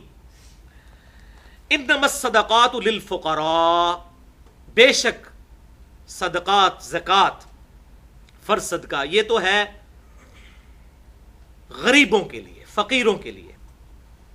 فقیر اس غریب کو کہتے ہیں جو سوال نہ کرتا ہو لیکن ہو غریب. والمساکین، اور مسکینوں کے لیے. مسکین اس غریب کو کہتے ہیں جو لوگوں سے مال بھی مانگ بھی لے. فقیر وہ جو مانگے نہ لیکن وہ اپنی حالت اس کی نظر آ رہی ہو کہ یہ غریب آدمی ہے، سفید پوش. اور مسکین وہ جو سائل بن کے آئے مانگ لے. دو گے. نمبر 3 والعاملین، اور زکات وصول کرنے والے یعنی سرکاری ملازم جو اس ڈیوٹی پر ہیں کہ لوگوں سے جا کے زکات کیلکولیٹ کرتے ہیں، کولیکٹ کرتے ہیں. اس زمانے میں بھی ظاہر ہے اونٹ بکریاں اور یہ گائے وغیرہ لے کے آنا یہ بڑی ذمہ داری کا کام تھا، اتنی دور سے جا کے یہ ساری چیزیں. تو باقاعدہ لوگ ہوتے جو عاملین کہلاتے تھے. 3 ہو گئی. نمبر 4 والعاملین علیہا، جو ان پر وصول کرنے والے ہیں. نمبر 4 والمؤلفۃ القلوبہم، اور جو تالیف قلب کے لیے جو مال ہے وہ بھی دیا جا سکتا ہے. کوئی نیو مسلم ہے، ابھی وہ اتنا صحیح طریقے سے اسلام کی طرف نہیں آیا، اس کو اسلام سے محبت دلانے کے لیے آپ اس کی مدد کر دیتے ہیں کہ چلو یہ اسلام میں آیا، ہم سب لوگ مل کے اس کی مدد کریں. تو زکوٰۃ میں سے ہو سکتی ہے. آپ صلی اللہ علیہ وسلم نیو مسلم کی کیا کرتے تھے، بخاری اور مسلم میں موجود ہے. آپ صلی اللہ علیہ وسلم نے غزوہ حنین کے موقع پر ابو سفیان کو 100 اونٹ دیے تھے تالیف قلب کے لیے. تو اس طرح آپ صلی اللہ علیہ وسلم دیا کرتے تھے کسی کے دل میں اسلام کو پکا کرنے کے لیے تاکہ ان کا ایمان پکا ہو جائے. نمبر 5 وفی الرقاب، اور غلام آزاد کرنے کے لیے. آج کل اس طرح نہیں ہے، آج کل اس کی ایک ماڈرن فارم جو ہے وہ اگلا والا جو کیٹیگری ہے. نمبر 6 والغارمین،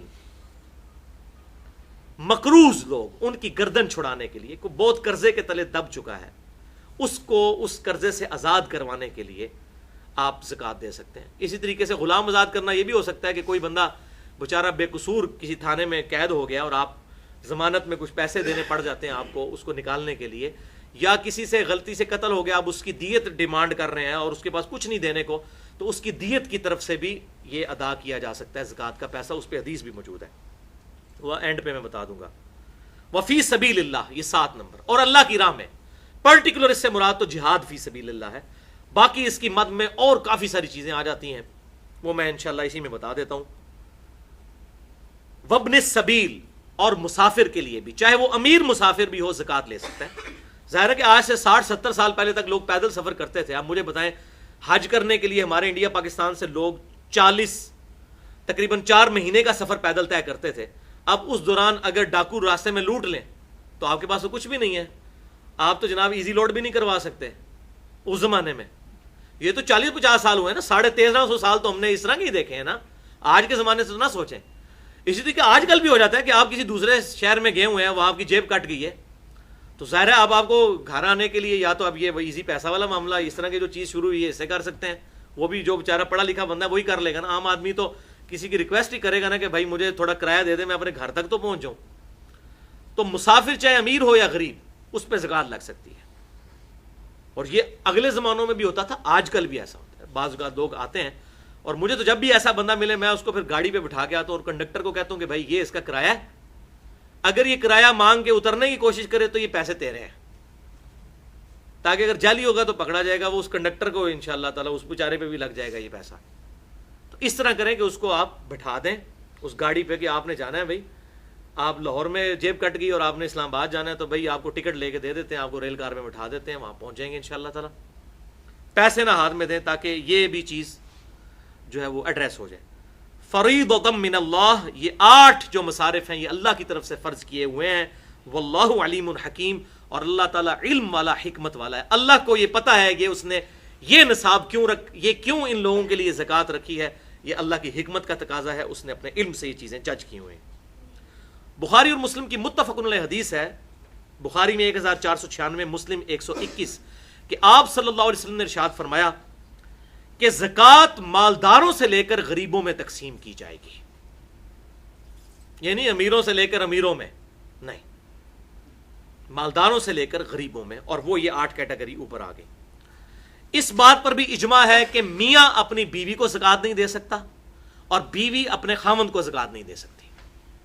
ویسے تو بخاری اور مسلم میں آتا ہے کہ جو مرد اپنے بال بچوں پہ جو کچھ لگاتا ہے وہ صدقہ ہے، لیکن وہ زکوٰۃ نہیں لگا رہا ہوتا، مراد یہ اللہ کے حضور صدقہ لکھا جائے گا، جیسے میں نے پچھلی دفعہ کتنی بتائیں، سبحان اللہ بھی کہنا صدقہ ہے، الحمدللہ کہنا بھی صدقہ ہے، لا الہ الا اللہ بھی صدقہ ہے، اللہ اکبر بھی صدقہ ہے۔ اس طرح میاں بیوی کا ایک دوسرے پہ خرچ کرنا بھی صدقہ ہے، اور اس میں صحیح مسلم کی میں نے حدیث بتائی تھی، ایون میاں بیوی کا آپس میں ازدواجی تعلق قائم کرنا بھی صدقہ ہے، اس پہ بھی ثواب ملے گا، لیکن آپس میں ایک دوسرے کو زکوٰۃ نہیں دے سکتے۔ وہ جو فتاوی عالمگیریہ والا مسئلہ ہم نے سنا، وہ والا چکر بھی نہیں کر سکتے، ہیلا بازی بھی نہیں کر سکتے۔ اسی طریقے سے اس پہ بھی اجماع ہے کہ اولاد کو زکوٰۃ نہیں دی جا سکتی، اولاد اپنے ماں باپ کو نہیں دے سکتی۔ ماں باپ میں اس کے اپنے ماں باپ بھی شامل ہیں، دادی دادا بھی شامل ہیں، اور نانی نانا بھی شامل ہیں، یعنی آپ خود جس کی اولاد ہے یا جو آپ کی نسل سے ہے ان کو آپ ڈائریکٹ زکوٰۃ نہیں دے سکتے، لیکن بہن بھائیوں کو آپ زکوٰۃ دے سکتے ہیں، اور سب سے افضل زکوٰۃ یہی ہے۔ بخاری اور مسلم کی متفق علیہ حدیث ہے، بخاری میں 1466، مسلم میں 2318، اور سنن نسائی میں بھی ڈیٹیل کے ساتھ 2583 ہے۔ آپ صلی اللہ علیہ وسلم نے فرمایا کہ عام غریب آدمی کو صدقہ دینے کا 1 اجر ہے، اور رشتہ دار غریب کو دینا 2 اجر ہے، کیونکہ اس میں اللہ تعالیٰ صدقے کا اجر بھی دے گا اور رشتہ داروں کے ساتھ حسن سلوک اور صلہ رحمی کرنے کا اجر بھی دے گا، لہٰذا رشتہ داروں کو دینا زیادہ افضل ہے، ڈبل ثواب ہے۔ اور یہ اس لیے ہے کہ اکثر جیلسی بھی رشتہ داروں میں ہوتی ہے، یہ تویز دھاگے بھی رشتہ دار کرواتے ہیں، ایک دوسرے کو وہ پھلتا پھولتا نہیں دیکھ سکتے، دوسرا بندہ کبھی بھی آپ سے جیلس نہیں ہوتا۔ تو اللہ تعالیٰ نے ہماری اسی انسٹنکٹ پہ اسٹرائک کیا ہے کہ سب زیادہ ثواب ملے گا رشتہ داروں کو دو، اور اکثر لوگ ناراض ہوتے ہیں، اس نے منو اپنی دھی کا رشتہ نہیں دیتا سی تے انہیں یہ نہیں سی کیتا جی، میں تو گھر بھی نہیں وڑنا، اس نے مجھے اپنی بیٹی کا رشتہ نہیں دیا تھا، میں نے جانا ہی نہیں ہے، وہ غریب ہیں۔ لوگوں کو زکوٰۃ دیتے رہیں گے اور اپنے غریب بہن بھائیوں کو زکوٰۃ نہیں دیتے، یہ بہت غلط پریکٹس ہے، اللہ تعالیٰ اس سے محفوظ فرمائے۔ اچھا، اس پہ بھی اجماع ہے امت کا کہ جو فرض صدقہ ہے یہ صرف مسلمان کو دیا جائے گا، فرض صدقہ یعنی زکوٰۃ۔ ہاں، زکوٰۃ کے علاوہ جتنا ہے، جیسے قربانی کا گوشت ہے وہ فرض نہیں ہے، سنت موقدہ ہے۔ اس طریقے سے ہاں، منت کا جو ہوگا، جیسے یہ منت مانتا ہے کوئی کہ میں بکرا دوں گا اللہ کے نام کا، منت تو وہ بھی واجب میں آ جاتی ہے، وہ بھی آپ غیر مسلم کو نہیں دے سکتے، لیکن عام حالت میں آپ جو جتنی بھی نظر نیاز کرتے ہیں اللہ کی راہ میں خرچ کریں، اس میں مسلمان کو دیں یا غیر مسلم کو، دونوں صورتوں میں ثواب ہوگا. یہ نہیں ہے کہ مسلمان کو دینے سے ہی ہوگا، لیکن جو فرض صدقہ ہے وہ صرف فرض زکوٰۃ وہ صرف مسلمان کو دے سکتے ہیں، غیر مسلم کو نہیں دے سکتے. اب رہا فی سبیل اللہ کا مسئلہ. تو بھائیو فی سبیل اللہ کی مد بہت بڑی ہے. اللہ تعالیٰ نے فی سبیل اللہ کہہ کے مسئلہ امت کا حل کر دیا ہے. فی سبیل اللہ میں آپ کسی غریب بچے کی فیس بھی دے سکتے ہیں، کوئی لائبریری بنوا سکتے ہیں، رفاع عامہ کے کام کر سکتے ہیں، کوئی گلی بنوا سکتے ہیں، کہیں پر کنواں نہیں آپ کنواں کھدوا سکتے ہیں، چاہے امیر وہاں سے استعمال کرے پانی چاہے غریب. رفاع عامہ کے جتنے کام ہیں یہ سب کے سب کام فی سبیل اللہ میں شامل ہیں. اسی طریقے سے کوئی ٹی وی چینل ہے ایسا جو صرف دین کی دعوت کا کام کرتا ہے اور اس کو کمائی کا ذریعہ نہیں بناتا، نو پروفٹ نو لاس پہ ہے، اس کو بھی زکوٰۃ لگ سکتی ہے. تو فی سبیل اللہ کی مد بہت بڑی ہے. اس میں آپ مسجد کے اوپر بھی لگ سکتا ہے. مسجد میں تو اختلاف ہے، دونوں طرف اقوال موجود ہیں، لیکن مدرسے کے اوپر سب کا اجماع ہے کہ دینی مدرسے کے اوپر بھی لگ سکتا ہے. اور الحمدللہ اس حوالے سے میں بات پھر وہ ریپیٹ کروں جو میں نے پچھلی دفعہ کی تھی کہ پوری دنیا کا یہ سروے ہے کہ پوری دنیا میں چیریٹی میں نمبر 1 پاکستان ہے، خرچ کرنے والا ملک. پوری دنیا میں کسی ملک کے لوگ اتنا خرچ نہیں کرتے غریبوں پر جتنا پاکستان کرتا ہے. یہ چیریٹی میں پاکستان دنیا میں نمبر 1 ہے، اور یہ ملک چل رہی چیریٹی کے اوپر ہے. اتنے غریب لوگ بیچارے لوگوں کے گھروں میں کام کرتی ہیں عورتیں. آپ 1000 روپے میں ایک کام کرنے والی عورت بھی ہائر کر سکتے ہیں. $10 بنتے ہیں مہینے کے. $10 مہینے کا کیا ہے؟ باہر کے ملکوں میں تو $10 گھنٹہ چارج ہوتا ہے صفائی کرنے والی، یہاں مہینے میں. اب وہ غریب عورتیں بیچارہ اپنا گزارا کیسے کرتی ہیں کہ لوگ ان کے ساتھ باقی چیزوں میں بھی مدد کرتے ہیں. لیکن یہ بھی یاد رکھیں جو عورت آپ کے گھر میں کام کر رہی ہے اس کو اگر آپ زکوٰۃ دیتے ہیں تو یہ نہ اس کے اگینسٹ سے کام زیادہ نہ کروائیں، ورنہ وہ پھر آپ سود کھا رہے ہوں گے اس سے. ویسے زکوٰۃ سے اس کی مدد کریں، اس میں اس کی طرف سے بدلے کو اپنے ذہن میں نہ رکھیں، ادروائز زکوٰۃ گئی بیڑا غرق. یہاں پر ایک تملیک کا مسئلہ میں بتا دوں جو فقہ حنفی میں ایک بہت بڑا مسئلہ ہے، اس کی وجہ سے بڑا فتنہ کھڑا کیا ہے ان لوگوں نے. تملیک کا، ملکیت کا مسئلہ. فقہ حنفی میں یہ مسئلہ انہوں کی کتابوں میں لکھ دیا اور وہ آج تک اس کو ڈیفینڈ کر رہے ہیں، ان کے پاس کوئی دلیل اس کی نہیں. وہ کہتے ہیں کہ جی زکوٰۃ کے لیے مالک بنانا ضروری ہے، مالک بنانا ضروری ہے. جب تک مالک نہیں بنائیں گے اس وقت زکوٰۃ نہیں آپ کی ادا ہوگی. وہ مالک کی مرضی، جس طرح مرضی خرچ کرے. مثلا اگر میں چاہتا ہوں کہ زکوٰۃ میں سے کسی کو راشن دوں، وہ کہتے ہیں یہ نہیں آپ کر سکتے. آپ اس کے ہاتھ میں رقم پکڑائیں، وہ اپنی مرضی سے راشن لے یا جو وہ مرضی کام کرے، ورنہ آپ کی زکوٰۃ ادا نہیں ہوگی. حالانکہ زکوٰۃ آپ راشن کی شکل میں دیں، کرنسی کی شکل میں، کسی بھی شکل میں، اس پہ امت کا اتفاق ہے. وہ کہتے ہیں نہیں جی مالک بنانا ضروری ہے. اچھا اب آپ ان سے جا کے پوچھیں یہ آپ جو مدرسوں کی ریسپٹ کاٹتے ہیں اس میں تو آپ مالک کوئی نہیں بنا ہوتا. جب یہ رسید کاٹتے ہیں آپ سے پوچھتے ہیں نا یہ زکوٰۃ کی مد میں ہے یا ویسے ہے، تو آپ کہتے ہیں کہ زکوٰۃ ہے، تو وہ زکوٰۃ والی رسید رہتا کاٹ دیتے ہیں. تو اس میں تو مالک کسی کو نہیں، مالک کا نام لکھا ہوتا ہے، آپ کا ہی نام لکھ کے واپس کرتے ہیں. ہونا تو چاہیے اپنے اس کا مالک کا نام لکھیں. اب میں آپ کو حیران کن اندر کی بات بتانے لگا ہوں. یہ آپ جا کے آپ جو فقہ حنفی کے مدرسے ہیں ان سے جا کے کنفرم کرنا ہے، چونکہ میں بھی رہا ہوں نا، مجھے پتا ہے سارا کچھ. وہ دائیں کو ٹھڈ تو نہیں چھپے ہوتے، تو جو دائیں ہوتی ہیں ان سے پیٹ نہیں چھپے ہوتے، ان کو تو پتا ہوتا ہے. تو یہ پتہ کیا کرتے ہیں فقہ حنفی میں مدرسوں کے اندر انہوں نے اسٹوڈنٹس رکھے ہوئے ہیں غریب ظاہر ہے.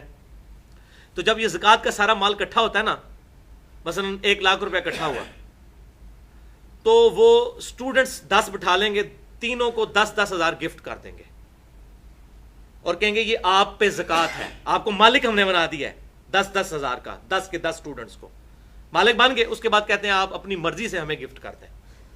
تو وہ ہاں آپ حاضر ہیں، یہ ایسے ہوتا ہے. انہوں نے کتا تو لال کرنا ہے نا کسی طریقے سے. وہ تملیک والا جو مسئلہ وہ بنا گئے ہیں بابے، وہ بابوں کو تو انہوں نے خوش کرنا ہے. تو پھر کہتے ہیں وہ پھر واپس لیتے ہیں. ایک طرف کہہ رہے ہیں جی آپ مرضی سے نہیں کر سکتے، ادھر مرضی خود تھوپ رہے ہیں. 10,000 اسٹوڈنٹس باقاعدہ انہوں نے، جیسے یہ حلالہ نکالنے والے مولوی ہوتے ہیں نا، اس طریقے سے یہ بھی انہوں نے اس قسم کے بھی اسٹوڈنٹس رکھے ہیں جن کو وہ گفٹ کرتے ہیں. وہ پھر واپس 10-10 ہزار، ظاہر ان کا اعتبار ہوتا ہے، آپ کو نہیں وہ دینے لگے. یہ ذہن میں رکھیے گا کہ تسی کو جی منو بھی اس پارٹی جا کے شامل کر لو، تانوں نہیں شامل کرتے، بے فکر ہو، بڑے سیانے ہوندے نے. تو 10-10 ہزار ان کو دے دیں گے 10 اسٹوڈنٹس کو، پھر وہ ان کو واپس کریں گے وہ 1 لاکھ روپیہ. پھر آپ ان سے اگر پوچھیں گے تو وہ یہ ویسے بڑی مشکل سے آپ کو یہ بات بتائیں گے. اگر ان کو کرے دیں گے نا، جب آپ کہیں گے نا جی یہ تو مسئلہ ہی غلط ہے، جی دیکھیں جی آپ یہ تو تملیغ کے بغیر تو نہیں ہوتا، آپ نے خود ہی آپ کی کتابوں میں لکھا ہے، پھر آپ کو کہیں گے جناب آپ بیٹھ جائیں آپ کو بتاتے ہیں ہم کیا کرتے ہیں. تو یہ وہ ہیلا بازی کرتے ہیں. تو اس ہیلے کے ذریعے وہ اس مال کو حلال کرنے کی کوشش کرتے ہیں، حالانکہ اس کی ضرورت ہی کوئی نہیں ہے. آپ نے زکوٰۃ مدرسے کے نام پہ دی، مدرسہ کسی بھی اسٹوڈنٹ پہ اپنی مرضی سے لگائے، آپ کی طرف سے زکوٰۃ ادا ہو جائے گی، اس میں کوئی پرابلم نہیں ہے. بلکہ کہ یہاں پہ تو نمازوں کا بھی گفٹ کیا جاتا ہے، نمازوں کا فدیہ. یہ بھی آپ کو پتا ہے، یہ بھی فقہ حنفی کا ایک مسئلہ ہے کہ اگر آپ کے کوئی ماں باپ میں سے کوئی مر گیا تو کہتے ہیں جی اس کی کتنے سال اس نے نمازیں نہیں پڑھی، اتنے سال، تو فی نماز ایک صدقہ فطر جو ہے اس کے ایکویلنٹ آپ اس کا نہ ادا کریں. اب 20 سال کی اگر نمازیں کسی کے باپ نے نہیں پڑھی ہیں تو 20 سال روزانہ 5 نمازیں، اور وہ تو بنے گا لاکھوں میں، تو لاکھوں کہاں سے آپ نمازوں کا فدیہ دیں؟ وہ کہتے ہیں کوئی مسئلہ نہیں ہے، آپ 10 نمازوں کا تو فدیہ دے سکتے ہیں نا جی، فی نماز 200 روپیہ، ٹھیک ہے جی، یا 300 روپیہ، جو بھی وہ بتاتے ہیں. تو آپ کہتے ہیں ہاں یار 3000 روپے تو میں دے سکتا ہوں. تو وہ کہتے ہیں ٹھیک ہے، آپ اس طرح کریں 10 کر کے دیں، آپ ہمیں 10 کا گفٹ کریں، ہم آپ کو واپس گفٹ کر دیں گے. تو پہلی 10 نمازیں آپ کی 5 نمازیں ہو گئیں، 10 نمازیں ہو گئیں، پھر اگلی 10 نمازیں ہو گئیں. اس طریقے سے 1 گھنٹے کی ایکٹیویٹی ہے، لیکن 1 گھنٹے میں اگر کسی کا باپ بخشا جائے تو کوئی زیادہ مشکل کام تو نہیں ہے. دیکھیں نا جی، 1 گھنٹے کی محنت سے 1 گھنٹے کے لیے تو فرشتوں نے چلو 1 گھنٹے کا تو شاید کوئی تھوڑا بہت ریلیکسیشن اللہ تعالیٰ سے بھی لے لی جائے کہ یا اللہ 1 گھنٹے کے لیے تھوڑا سا ہفتہ ڈیلے کر دے، میں ایسے زیادہ بندوبست کر رہا ہوں. یہ اس طریقے سے کرتے ہیں، وَلِعَوْذُ بِاللَّهِ تَعَالَى. بہرحال یہ بات ٹھیک ہے، بخاری اور مسلم کی متفق علیہ حدیث ہے کہ آپ صلی اللہ علیہ وسلم نے فرمایا کہ اگر کسی کے منت کے روزے رہتے ہوں اور وہ بندہ مر جائے تو اس کی طرف سے اس کی اولاد ادا کرے. اس طریقے سے حج ادا کرے، اولاد ادا کرے. کسی نے اس طریقے سے منت مانی ہو تو اولاد پوری کرے گی. لیکن نمازوں کا کہیں نہیں ملتا کہ جی وہ جو نمازیں اس طرح فرض نمازیں. ہاں منت کی نماز اگر کسی نے مانی ہوئی ہے تو اولاد منت اس کی طرف سے پوری کر سکتی ہے، لیکن وہ پیسے دے کے نہیں، خود نماز پڑھ کے. 20 سال کی نمازیں کوئی نہیں کسی کے لیے پڑھ سکتا. تو منت کیا ہوگی؟ کسی نے 10 نفل مانے، وہ بیچارہ فوت ہو گیا تو اس کی طرف سے اس کی اولاد پڑھ سکتی ہے. بخاری اور مسلم سے ثابت ہے، لیکن منت کے فرض نمازیں نہیں. یہ مسئلہ بھی الحمدللہ میں نے کلیئر کر دیا. اب انشاءاللہ تھوڑے سے وقت میں یہ سارا کور ہو جائے گا کیونکہ مین پوائنٹ ہمارے ہو چکے ہیں. انشاءاللہ 10-12 منٹ میں یہ ساری گفتگو ہماری کنکلوڈ ہو جائے گی. علمی پوائنٹ نمبر 14، اور وہ ہے کہ کن کن کو زکوٰۃ نہیں لگتی، کون ایسے لوگ ہیں. اور مینلی اس میں ہے سید، جو آل محمد صلی اللہ علیہ وسلم ہے. اور وہ غدیر خم کی حدیث جو صحیح مسلم میں 4 حدیثیں اوپر تلے، 6225 سے لے کر 6228 تک، اس کے اینڈ پہ آتا ہے کہ آپ صلی اللہ علیہ وسلم نے کہ صحابی زید ابن ارقم نے بتایا کہ آل محمد کون ہے؟ آل علی، آل جعفر، آل عقیل اور آل عباس. یہ جو اولاد چل رہی ہے آپ صلی اللہ علیہ وسلم کی، اہل بیت، ان کے اوپر زکوٰۃ اور صدقہ نہیں لگ سکتا. بلکہ بخاری اور مسلم کی متفق علیہ حدیث ہے، بخاری میں 1491، مسلم 2473، کہ سیدنا حسن ابن علی، حضرت حسین کے جو بڑے بھائی تھے، چھوٹے سے تھے، صدقے کی کھجوریں آئیں تو انہوں نے اس میں سے کھانا شروع کیا تو آپ صلی اللہ علیہ وسلم نے ان سے کیا کروا دی اور فرمایا کہ آل محمد پر صدقہ حرام ہے. الحمدللہ. اور اس کی بڑی حکمت ہے کہ آپ صلی اللہ علیہ وسلم نے، ورنہ آج ہم بھی پریفر کرتے ہیں کہ سید کو دیں، اور اس میں تحقیق کرنے کی ضرورت نہیں ہے. آج ہم کسی کا ڈی این اے ٹیسٹ کروا کے بتا نہیں سکتے کوئی سید ہے یا نہیں، جو کہہ رہا ہے اس کے کہنے پر ہی اعتبار کیا جائے گا، اس میں زیادہ بحث نہیں. اچھا، اسی طریقے سے صحیح بخاری میں ایک حدیث آتی ہے کہ آپ صلی اللہ علیہ وسلم کے سامنے صدقے کا گوشت، صدقے کی کچھ چیزیں لائی گئیں تو آپ صلی اللہ علیہ وسلم نے وہ قبول نہیں کی، بلکہ کہا کہ یہاں پر رکھ دو، آل محمد پر اور محمد اور آل محمد پر صدقہ حرام ہے. اتنے میں ایک غریب عورت آئی تو آپ صلی اللہ علیہ وسلم نے وہ صدقے کا گوشت اسے دے دیا. وہ گھر گئی اور پکا کر لا کر حضور کے سامنے رکھ دیا تو آپ صلی اللہ علیہ وسلم نے اس میں سے تناول فرمایا. تو صحابہ نے کہا یا رسول اللہ علیہ وسلم آپ پہ صدقہ حرام ہے، تو آپ نے فرمایا صدقہ تو اس عورت پہ تھا، میرے پہ نہیں. اور بات بھی لاجیکل ہے، وہ صدقہ اس پر لگ چکا اس عورت پہ.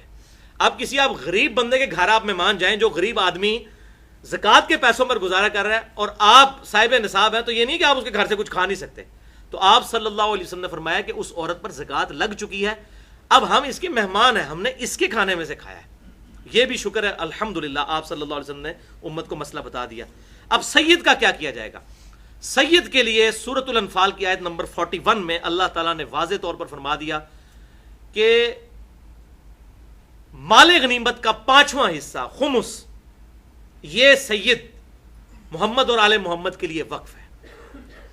جو مال غنیمت اس وقت حاصل ہوتا تھا اس کا 5واں حصہ، یعنی 100 میں سے 20 یہ بیت المال میں آئیں گے، اور اسی سے آپ صلی اللہ علیہ وسلم اپنی بیویوں کو بھی خرچہ دیتے تھے، آپ اپنے مہمانوں کو بھی دیتے تھے، باقی غریب مسلمانوں کی بھی مدد کرتے تھے، تو یہ مال غنیمت میں سے خمس۔ اب چونکہ مال غنیمت والا معاملہ تو رہا کوئی نہیں، مسلمان تو خود مظلوم ہو چکے ہیں، اب اجتہاداً یہی ہے کہ اس وقت مسلمانوں کو خمس کا سسٹم ضرور رائج کرنا چاہیے۔ اگر وہ نہیں کر سکتے تو سید کی بغیر زکوٰۃ کے مال کی مدد کریں۔ میں نے بتایا تھا کہ زکوٰۃ تو ایٹ لیسٹ صدقہ ہے، ویسے تو آپ صدقہ بہت زیادہ دینا چاہیے، جیسے فرض نماز کی 17 رکھتے کم از کم ہے، اس کے علاوہ 12 سنتیں بھی تو ہیں، تو بغیر زکوٰۃ کی نیت کے دوسرا مال جو ہے وہ آپ سید کو دیں۔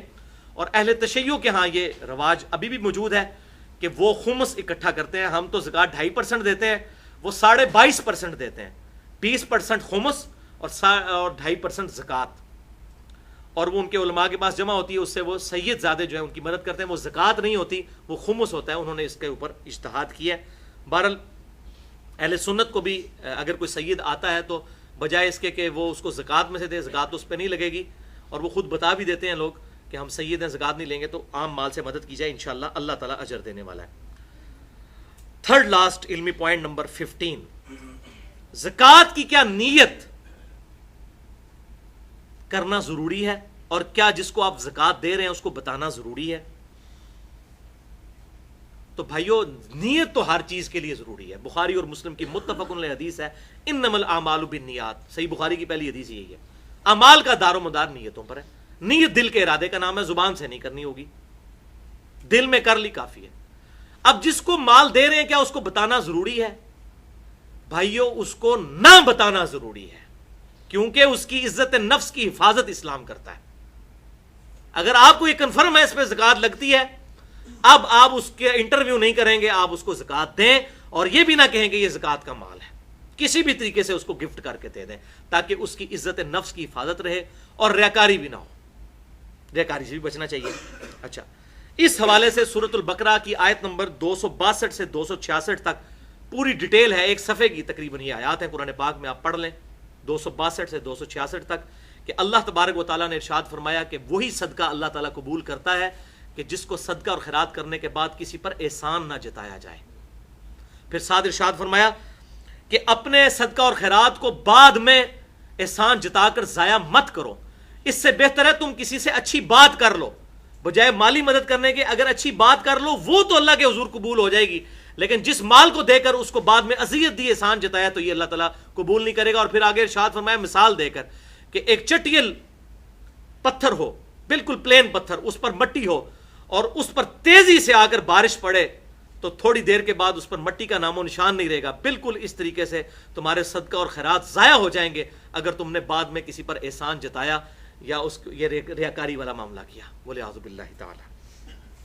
اور مسند امام احمد میں حدیث ہے انٹرنیشنل نمبر کے مطابق 17180، مشکات میں 5231 نمبر، کہ آپ صلی اللہ علیہ وسلم نے ارشاد فرمایا جس نے دکھلاوے کے لیے نماز پڑھی اس نے شرک کیا، جس نے دکھلاوے کے لیے روزہ رکھا اس نے شرک کیا، اور جس نے دکھلاوے کے لیے صدقہ اور خیرات کیا اس نے شرک کیا۔ استغفر اللہ۔ اور صحیح مسلم کی حدیث، بڑی مشہور حدیث ہے انٹرنیشنل نمبر کے مطابق 4923، کہ قیامت والے دن اللہ کے حضور ایک شہید، ایک قاری اور ایک سخی کو پیش کیا جائے گا۔ اللہ تعالیٰ کہے گا شہید سے، میں نے تجھے اتنی اچھی صحت دی تھی، تو نے دنیا میں میرے لیے کیا کیا؟ کہے گا یا اللہ تیرے لیے میں لڑا اور شہید ہو گیا۔ اللہ تعالیٰ فرمائے گا تو اس لیے لڑا تھا کہ لوگ تجھے بڑا بہادر کہیں، لہٰذا لوگوں نے تجھے بہادر کہا، تجھے دنیا میں ہی اپنے اعمال کا اجر مل چکا۔ پھر قاری کو، عالم کو اللہ تعالیٰ بلائے گا، وہ کہے گا یا اللہ میں نے تو بڑی دین کی خدمت کی تھی، تو اللہ تعالیٰ فرمائے گا تو نے سب کچھ اس لیے کیا تاکہ لوگ تجھے کہیں بڑا عالم فاضل ہے، لہٰذا لوگوں نے بڑی تعریف کی تیری، بڑے بڑے لگایا، جناب زبدۃ الفاضل اور شیخ المحدثین اور شیخ جو ہے وہ قرآن، یہ ساری چیزیں تیری بڑی خواہش تھی نا، لگ گئی تیرے مرنے کے بعد بھی، حافظہ اللہ اور رحمہ اللہ اور جناب دامت برکاتہم العالیہ اور پتہ نہیں کیا مدہ ذلہ عالیہ، پتہ نہیں کیا کچھ، تو یہ سارا کچھ اتنے ٹائٹل جو تو ہیں تغمے لے چکا ہے نشان حیدر کے دنیا میں۔ اور اسی طریقے سخی کو بلایا جائے گا کہ یا اللہ میں نے تو اتنا تیری مال میں خرچ، تیری راہ میں خرچ کیا، میں نے تو مسجد میں جب ٹوٹیاں لگوائیں اس کے اوپر باقاعدہ پلیٹ لگوائی تھی کہ یہ میں نے لگوائی ہے، اب بھی تجھے یقین نہیں آیا یا اللہ؟ ولیعوذ باللہ تعالی۔ یہ ان بریکٹس ہے، اللہ تعالیٰ فرمائے گا یہ سب کچھ تو نے اس لیے کیا کہ لوگ تجھے کہیں بڑا نیکوکار ہے.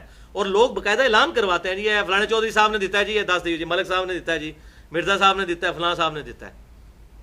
تو اللہ تعالیٰ فرمائے گا تیری دنیا میں بڑی تعریف ہوئی کہ بڑا سخی تھا. پھر آپ صلی اللہ علیہ وسلم ارشاد فرماتے ہیں اللہ تعالیٰ تینوں کو اوندہ منہ کر کے دوزخ میں ڈال دے گا. وَلِعَوْذُ بِاللَّهِ تَعَالَى اللَّهُمَّ أَجِرْنِي مِنَ النَّارِ. صحیح مسلم میں ایک اور حدیث ہے 6543 کہ آپ صلی اللہ علیہ وسلم نے فرمایا اللہ تعالیٰ تمہاری شکلوں اور مال کو نہیں دیکھتا بلکہ دلوں اور اعمال کو دیکھتا ہے. اگر دل میں صحیح نیت ہے پھر یہ اعمال قبول ہے. شکل سے، پگڑی اور داڑھی اور تسبیحوں سے، شلوار ٹخنے اوپر کر کے آپ پبلک کو تو بہت اچھا دھوکہ دے سکتے ہیں، اپنی خوبصورت شکلوں سے اللہ تعالیٰ کو نہیں دے سکتے، نہ میں نہ آپ. اللہ تعالیٰ شکلوں اور مال کو نہیں دیکھتا. اور ہم دیکھتے ہی یہ چیزیں ہیں. کتنے نورانی بزرگ ہیں اس کے ساتھ لگ گئے یا مال کی وجہ سے، اور اللہ تعالیٰ فرما رہا ہے نہیں، اللہ تعالیٰ دلوں اور اعمال کو، جس کے دل میں اچھی نیت ہوگی اور اس کے اعمال بھی اچھے ہوں گے. اور ایک اور حدیث بخاری اور مسلم کی متفق علیہ حدیث ہے، بخاری میں 660، مسلم میں 2380 کہ آپ صلی اللہ علیہ وسلم نے ارشاد فرمایا 7 لوگوں کو اللہ تعالیٰ کے عرش کا سایہ نصیب ہوگا اس قیامت کے دن جس دن کوئی سایہ نہیں ہوگا سوائے عرش کے سائے کے. اور ان میں 7واں فرمایا وہ شخص ہے جو دائیں ہاتھ سے صدقہ کرے اور بائیں ہاتھ کو خبر نہ ہو، یعنی چھپ کر صدقہ کرے، ریاکاری کے ساتھ نہیں، اس کو اللہ کے عرش کا سایہ ملے گا.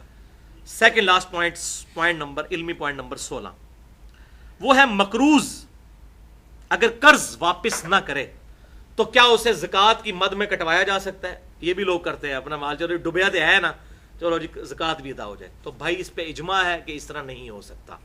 آپ نے کسی کو قرض دیتے وقت اگر زکوٰۃ کی نیت نہیں کی تھی تو ظاہر زکوٰۃ کی نیت کی ہوتی تو آپ قرض نہ دے رہے ہوتے. اگر اس وقت یہ نیت نہیں کی تھی، اور یہ بھی ڈبل نیت بھی نہ کریں، اس میں بھی احتیاط ہے کہ جی واپس کر دیتا ٹھیک نہ کیتا تو زکوٰۃ جی کٹ گیا، اس طرح نہیں. یہ لولی لنگڑی زکوٰۃ نہیں اللہ تعالیٰ کو چاہیے. ہاں اس وقت آپ نیت کریں، ٹھیک ہے، اور ہاں اس وقت یہ پکی نیت کر لیں. اگر کوئی ایسے ہو سکتا ہے کہ کوئی یہ نیت کرے، اپنے ذہن میں پکی نیت کرے کہ میں زکوٰۃ دے رہا ہوں اور میں نے اسے واپس نہیں لینے، اگر اس نے کیے بھی تو نہیں لوں گا، لیکن اس کو اس طریقے سے پریزنٹ کرے جیسے اسے ادھار دے رہا ہے، اور اس کے پیچھے ریزن یہ ہے کہ یہ نہ ہو کہ یہ مال کھانے کا عادی بن جائے. ٹھیک ہے، اگر اس نیت سے کوئی کسی کے ساتھ خیر خواہی کرتا ہے تو اس کی زکوٰۃ ضرور ادا ہو جائے گی. ورنہ اگر کسی کا مال ڈوب گیا، کوئی پیسے لے کے کھا گیا اور آپ کے ضروری اتنی زکوٰۃ نکل گئی، اس طریقے سے زکوٰۃ بالکل ادا نہیں ہوتی. ہاں اگر وہ کھا گیا مال تو آپ کو صدقے کا ثواب ضرور مل جائے گا، نفلی صدقے کا. فرض صدقہ اس طرح ادا نہیں ہوگا. آخری علمی پوائنٹ نمبر 17، اور وہ ہے بھائیو صرف رزق حلال ہی زکوٰۃ دینے سے پاک ہوگا، رزق حرام پاک نہیں ہوگا. جس طرح ابھی یہاں پر ایک بہت بڑے سنگر ہیں، انہوں نے کروڑوں روپیہ حرام کا کمایا اور اب اس کے ذریعے کمائی کر کے تو وہ اب آگے کہنا جی اب میں اپنا مال پاک کر لوں گا. اس طرح نہیں ہوتا. ورنہ تو ایک بندہ سمگلنگ کر کے کروڑوں کما لے اور پھر کہ جی اب میں نے توبہ کر لی ہے تو اب میں اس کے ذریعے آگے پاک کماؤں گا، تو وہ پہلا ہی جیک تو مشکل ہوتا ہے لگنا. اس طرح تو سب لوگ کر لیں گے. اور دوسرا سوال کرنے کی اسلام میں مذمت، اس حوالے سے میں تھوڑی سی گفتگو کر کے اسے کنکلوڈ کرتا ہوں. صحیح مسلم میں حدیث ہے 2346 انٹرنیشنل نمبرنگ کے مطابق کہ آپ صلی اللہ علیہ وسلم نے فرمایا بے شک اللہ پاک ہے اور صرف پاک مال کو ہی اپنی بارگاہ میں قبول کرتا ہے، حلال مال کو. پھر فرمایا کہ ایک آدمی ہے جو دور دراز کا سفر کر کے آتا ہے، پرانگدہ بال اور گرد آلود جسم کے ساتھ، اور ہاتھ لمبے کر کے دعا کرتا ہے یا رب یا رب یا رب، اور وہ اس حال میں اللہ سے دعا کر رہا ہوتا ہے کہ اس کا کھانا حرام کا ہوتا ہے، اس کا پینا حرام کا ہوتا ہے، اس کا لباس حرام کا ہوتا ہے، اس کی پرورش حرام کے مال پر ہوتی ہے. اللہ ایسے کی دعا کیوں کر قبول کرے جس کا یہ سارے معاملات حرام کے ہیں. رزق حلال از دا لٹمس ٹیسٹ آف ایمان. اس حوالے سے میں نے 2 لیکچر دیے ہیں. مسئلہ نمبر 51 رزق حرام کی مذمت، فتنہ مال، دنیا پرستی کا انجام اور اس کا علاج، یہ تقریباً 94 منٹ کی گفتگو. اور دوسرا ہے مسئلہ نمبر 69B، اس میں بھی میں نے رزق حلال کے حوالے سے قرآن و سنت سے دلائل پیش کی ہیں. ایک اور حدیث بخاری اور مسلم کی متفق علیہ حدیث ہے، بخاری میں 1474، مسلم میں 2398 کہ آپ صلی اللہ علیہ وسلم نے ارشاد فرمایا آدمی لوگوں سے مانگتا رہے گا یعنی یہ جو ویسے فقیر جعلی بنے ہوتے ہیں نا، پروفیشنل بیگرز، ان کے بارے میں آدمی لوگوں سے مانگتا رہے گا یہاں تک کہ قیامت کے دن اللہ کے حضور اس حال میں پیش ہوگا کہ اس کے چہرے پر گوشت نہیں ہوگا. جو خام خواہ لوگوں سے مانگتا پھرتا ہے، بعض لوگوں کو عادت پڑ جاتی ہے، اسلام اس کو کنڈیم کرتا ہے. اور سنن ابی داؤد میں انٹرنیشنل نمبر کے مطابق 1627 اور سنن نسائی میں 2597 نمبر حدیث ہے کہ آپ صلی اللہ علیہ وسلم نے فرمایا جو شخص 40 درہم چاندی کا مالک ہو، اس کے باوجود وہ سوال کرے، تو وہ قرآن میں جو آیا نا کہ چمٹ کے سوال کرنے والے جو لوگ ہیں جن کو کنڈیم کیا گیا، وہ ان میں شامل ہے. تو اب یہ 40 درہم آج کل کے اعتبار سے تو بہت کم رقم بنتی ہے، لیکن میں نے بتایا اب چونکہ سونا ریفرنس ہے، اس وقت 1:7 کی نسبت تھی سونے اور چاندی کی، اب 1:65 کی ہے. تو لہٰذا میں نے اس کو آج کے دور کے اعتبار سے کیلکولیٹ کیا ہے 1.5 تولہ سونا.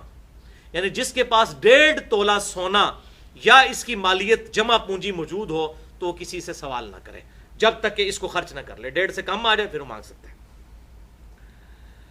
صحیح مسلم میں ایک اور حدیث ہے 2399 کہ آپ صلی اللہ علیہ وسلم نے ارشاد فرمایا جو شخص مال بڑھانے کی خاطر لوگوں سے مانگتا پھرتا ہے تو وہ لوگوں سے آگ مانگ رہا ہے. اب اس کی مرضی ہے قیامت کے دن کے لیے جتنی آگ جمع کرنا چاہتا ہے، انگارے جمع کرنا چاہتا ہے، کر لے. بولے اعوذ باللہ. آپ دیکھ لیں پاکستان میں کئی بار یہ ڈاکومنٹریز چلتی ہیں پرائیویٹ چینلز پہ، کتنے فقیر ہیں، کروڑ پتی فقیر ہیں کراچی کے اندر. انہوں نے گھروں کتنی کوٹھیاں ہیں ان کی، انہوں نے پچاروز رکھی ہوئی ہیں، بڑی بڑی گاڑیاں رکھی ہوئی ہیں، اور ہے فقیر ہیں، مانگتے ہیں. ظاہر ہے فقیر تو کراچی کے جیسے بڑے شہر میں، اسلام آباد میں ہزاروں روپے کی دیہڑی لگا لیتے ہیں فقیر، تو بڑے بڑے امیر. تو اب یہ وعید بخاری اور مسلم کی جو میں نے بتائی پہلی حدیث، اور پھر یہ مسلم شریف کی حدیث کہ اب اس کی مرضی ہے کہ جتنی وہ آگ جمع کر سکتا ہے کر لے، یہ جتنا کچھ مانگ رہا ہے. لیکن آپ کے پاس جو آیا آپ اس کو نہیں جانتے تو اس کو مت جھڑکیں. قرآن نے اس چیز کو اس سے منع کیا ہے. اگر آپ نے کچھ نہیں دینا تو بات نرمی سے اس سے کر لیں. یہ نہ کہیں کہ یار تم یہ سنو. ہاں جس کا آپ کو پتا ہے اسے پیار محبت سے سمجھائیں، اور یہی اسلام کی تعلیمات ہیں. اور یہی وہ آخری حدیث ہے جو میں نے اسلام کی فلسفی آپ کو بتانی تھی. یہ بہت امپورٹنٹ حدیث ہے، اسے زبانی یاد رکھیں اور لوگوں کو بتائیں. ویسے ہم نے یہ اپنے بچپن میں اسکول میں بھی حدیث پڑھی ہوئی ہے، لیکن یہ حدیث کا میں ریفرنس آپ کو دے دیتا ہوں. یہ آخر کے لیے میں نے رکھی تھی. سنن ابی داؤد میں 1641 اور سنن ابن ماجہ میں انٹرنیشنل نمبر کے مطابق 2198 اور مشکات میں بھی 1851 نمبر حدیث ہے کہ آپ صلی اللہ علیہ وسلم کے پاس ایک غریب انصاری آیا. یہ ون آف دا فیوریٹ حدیث ہے میری الحمدللہ. ایک غریب انصاری آیا، اس نے کہا یا رسول اللہ صلی اللہ علیہ وسلم میں غریب ہوں، مجھے کچھ کھانے پینے کو دیں، کچھ میری مدد فرمائیں. آپ نے فرمایا تیرے گھر میں کچھ ہے؟ اس نے کہا یا رسول اللہ صلی اللہ علیہ وسلم میرے پاس کچھ بھی نہیں ہے سوائے ایک ٹاٹ کے جو میں نیچے بچھا کے سوتا ہوں اور ایک پیالے کے. اب دیکھ لیں اس طرح کے غریب آپ کو آج کل ملیں گے؟ یہ غربت تھی صحابہ کرام علیہم رضوان کی. ایک پیالہ ہے اور ایک ٹاٹ ہے. آپ صلی اللہ علیہ وسلم نے اس کی مدد نہیں کی. آپ نے فرمایا وہ لے آؤ. وہ لے کر آیا. آپ صلی اللہ علیہ وسلم نے فرمایا کون ہے جو اس کو خرید لے؟ ایک صحابی کھڑے ہوئے، انہوں نے کہا یا رسول اللہ صلی اللہ علیہ وسلم میں 1 درہم میں خریدتا ہوں، ایک چاندی کے سکے میں. چاندی آج کل کی نہیں، اس زمانے کی جب بڑی مہنگی تھی. آپ صلی اللہ علیہ وسلم نے فرمایا کوئی اور خریدے، زیادہ قیمت لگائے اس کی. اب اس کی مدد کرنی تھی. ایک اور صحابی کھڑے ہوئے، انہوں نے کہا یا رسول اللہ صلی اللہ علیہ وسلم میں اسے 2 درہم میں خریدتا ہوں. تو آپ صلی اللہ علیہ وسلم نے اس کو وہ دے دیا اور 2 درہم لے کے اس کو دیے اور اسے کہا کہ جاؤ اس سے جا کر ایک کلہاڑا خریدو. وہ شخص بازار سے جا کر کلہاڑا خرید کر لایا تو آپ صلی اللہ علیہ وسلم نے اپنے مبارک ہاتھوں سے اس میں دستہ فٹ کیا. اللہ اکبر کبیرہ. آپ شفقت دیکھیں، حریص علیکم بالمؤمنین رؤوف رحیم. اپنے مبارک ہاتھوں سے اس کو کلہاڑے کا دستہ فٹ کر کے آپ صلی اللہ علیہ وسلم نے دیا اور فرمایا جا اس سے لکڑیاں جنگل کی کاٹ اور ان لکڑیوں کو اکٹھا کر کے اپنی گزر بسر کر. یہ اس بات سے بہتر ہے کہ تو لوگوں سے مانگتا پھرے. اور پھر فرمایا کہ 15 دن تک مجھے اپنی شکل نہیں دکھانی تم نے.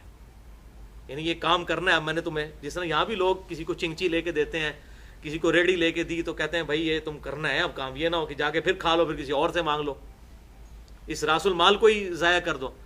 تو 15 دن کے بعد وہ شخص آپ صلی اللہ علیہ وسلم کی خدمت میں حاضر ہوا تو اس کے پاس 10 درہم ہو چکے تھے، یعنی وہ 1 درہم اور پھر 10 درہم. تو آپ صلی اللہ علیہ وسلم نے اچھا وہ جو 2 درہم جو لیے تھے اس نے آپ نے 1 درہم سے وہ کلہڑا منگوایا اور 1 درہم کہا کہ گھر والوں کو کھانا خرید کے دو. یہ سکپ ہو گئی تھی، بعد میں اس میں بتا دوں. 1 درہم سے وہ کلہڑا آیا تھا. پھر 15 دن کے بعد جب وہ آیا 10 درہم تھے تو پھر اس نے گھر میں غلہ بھی ڈلوایا اور گھر والوں کو کپڑے بھی لے کے دیے. پھر آپ صلی اللہ علیہ وسلم نے اس کو کہا کہ یہ جو تم کر رہے ہو یہ اس چیز سے بہتر ہے کہ تم لوگوں سے مانگتے پھرو اور قیامت کے دن اللہ کے حضور اس حال میں پیش ہو کہ تمہارے چہرے پر سیاہ نقطے ہوں. یعنی اللہ کے حضور، پچھلی دفعہ تو احادیث آئی تھی نا اس حوالے سے، اللہ کے حضور پیش ہو. اور یہ ہم نے مسلم کی بھی حدیث سنی کہ بخاری اور مسلم کی متفق علیہ حدیث کے چہرے پر گوشت نہیں ہوگا، اور مسلم کی حدیث سنی کہ جتنے آگ کے انگارے ہیں یہ جمع کر رہے ہو جو مال لوگوں سے اس طریقے سے مانگ رہے ہو. تو آپ نے فرمایا یہ اس سے تو بہتر ہے. پھر آپ نے فرمایا کسی کے لیے سوال کرنا جائز نہیں سوائے 3 لوگوں کے. نمبر 1 انتہائی غریب شخص، حالانکہ وہ بھی انتہائی غریب تھا، لیکن آپ صلی اللہ علیہ وسلم نے ہمیں یہ ترغیب دلائی کوئی غریب آئے تو اس کو آپ سیٹ کریں، بجائے لوگوں کو 1000 روپیہ دینے کے آپ کسی ایک بندے کو اتنی زکوٰۃ دیں کہ اس کا کوئی گزر بسر کے اعتبار سے کوئی وہ ریڑھی لگا لے یا وہ کوئی اور چھوٹا موٹا اپنا کاروبار شروع کر لے تاکہ اس کا معاملہ آگے چل سکے.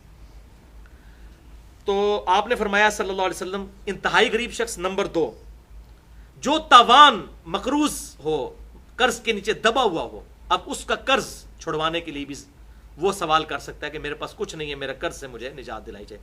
اور تیسرا فرمایا جو دیت کے بوجھ تلے دبا ہو.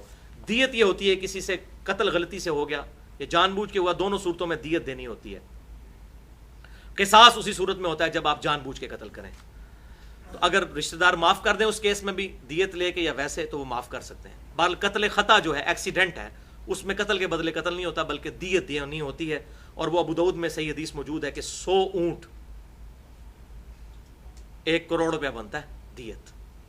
یہ گورنمنٹ جو ہے وہ اعلان کر دیتی 5 لاکھ روپیہ مرنے والے کے لیے، زخمیوں کے لیے 1 لاکھ روپیہ.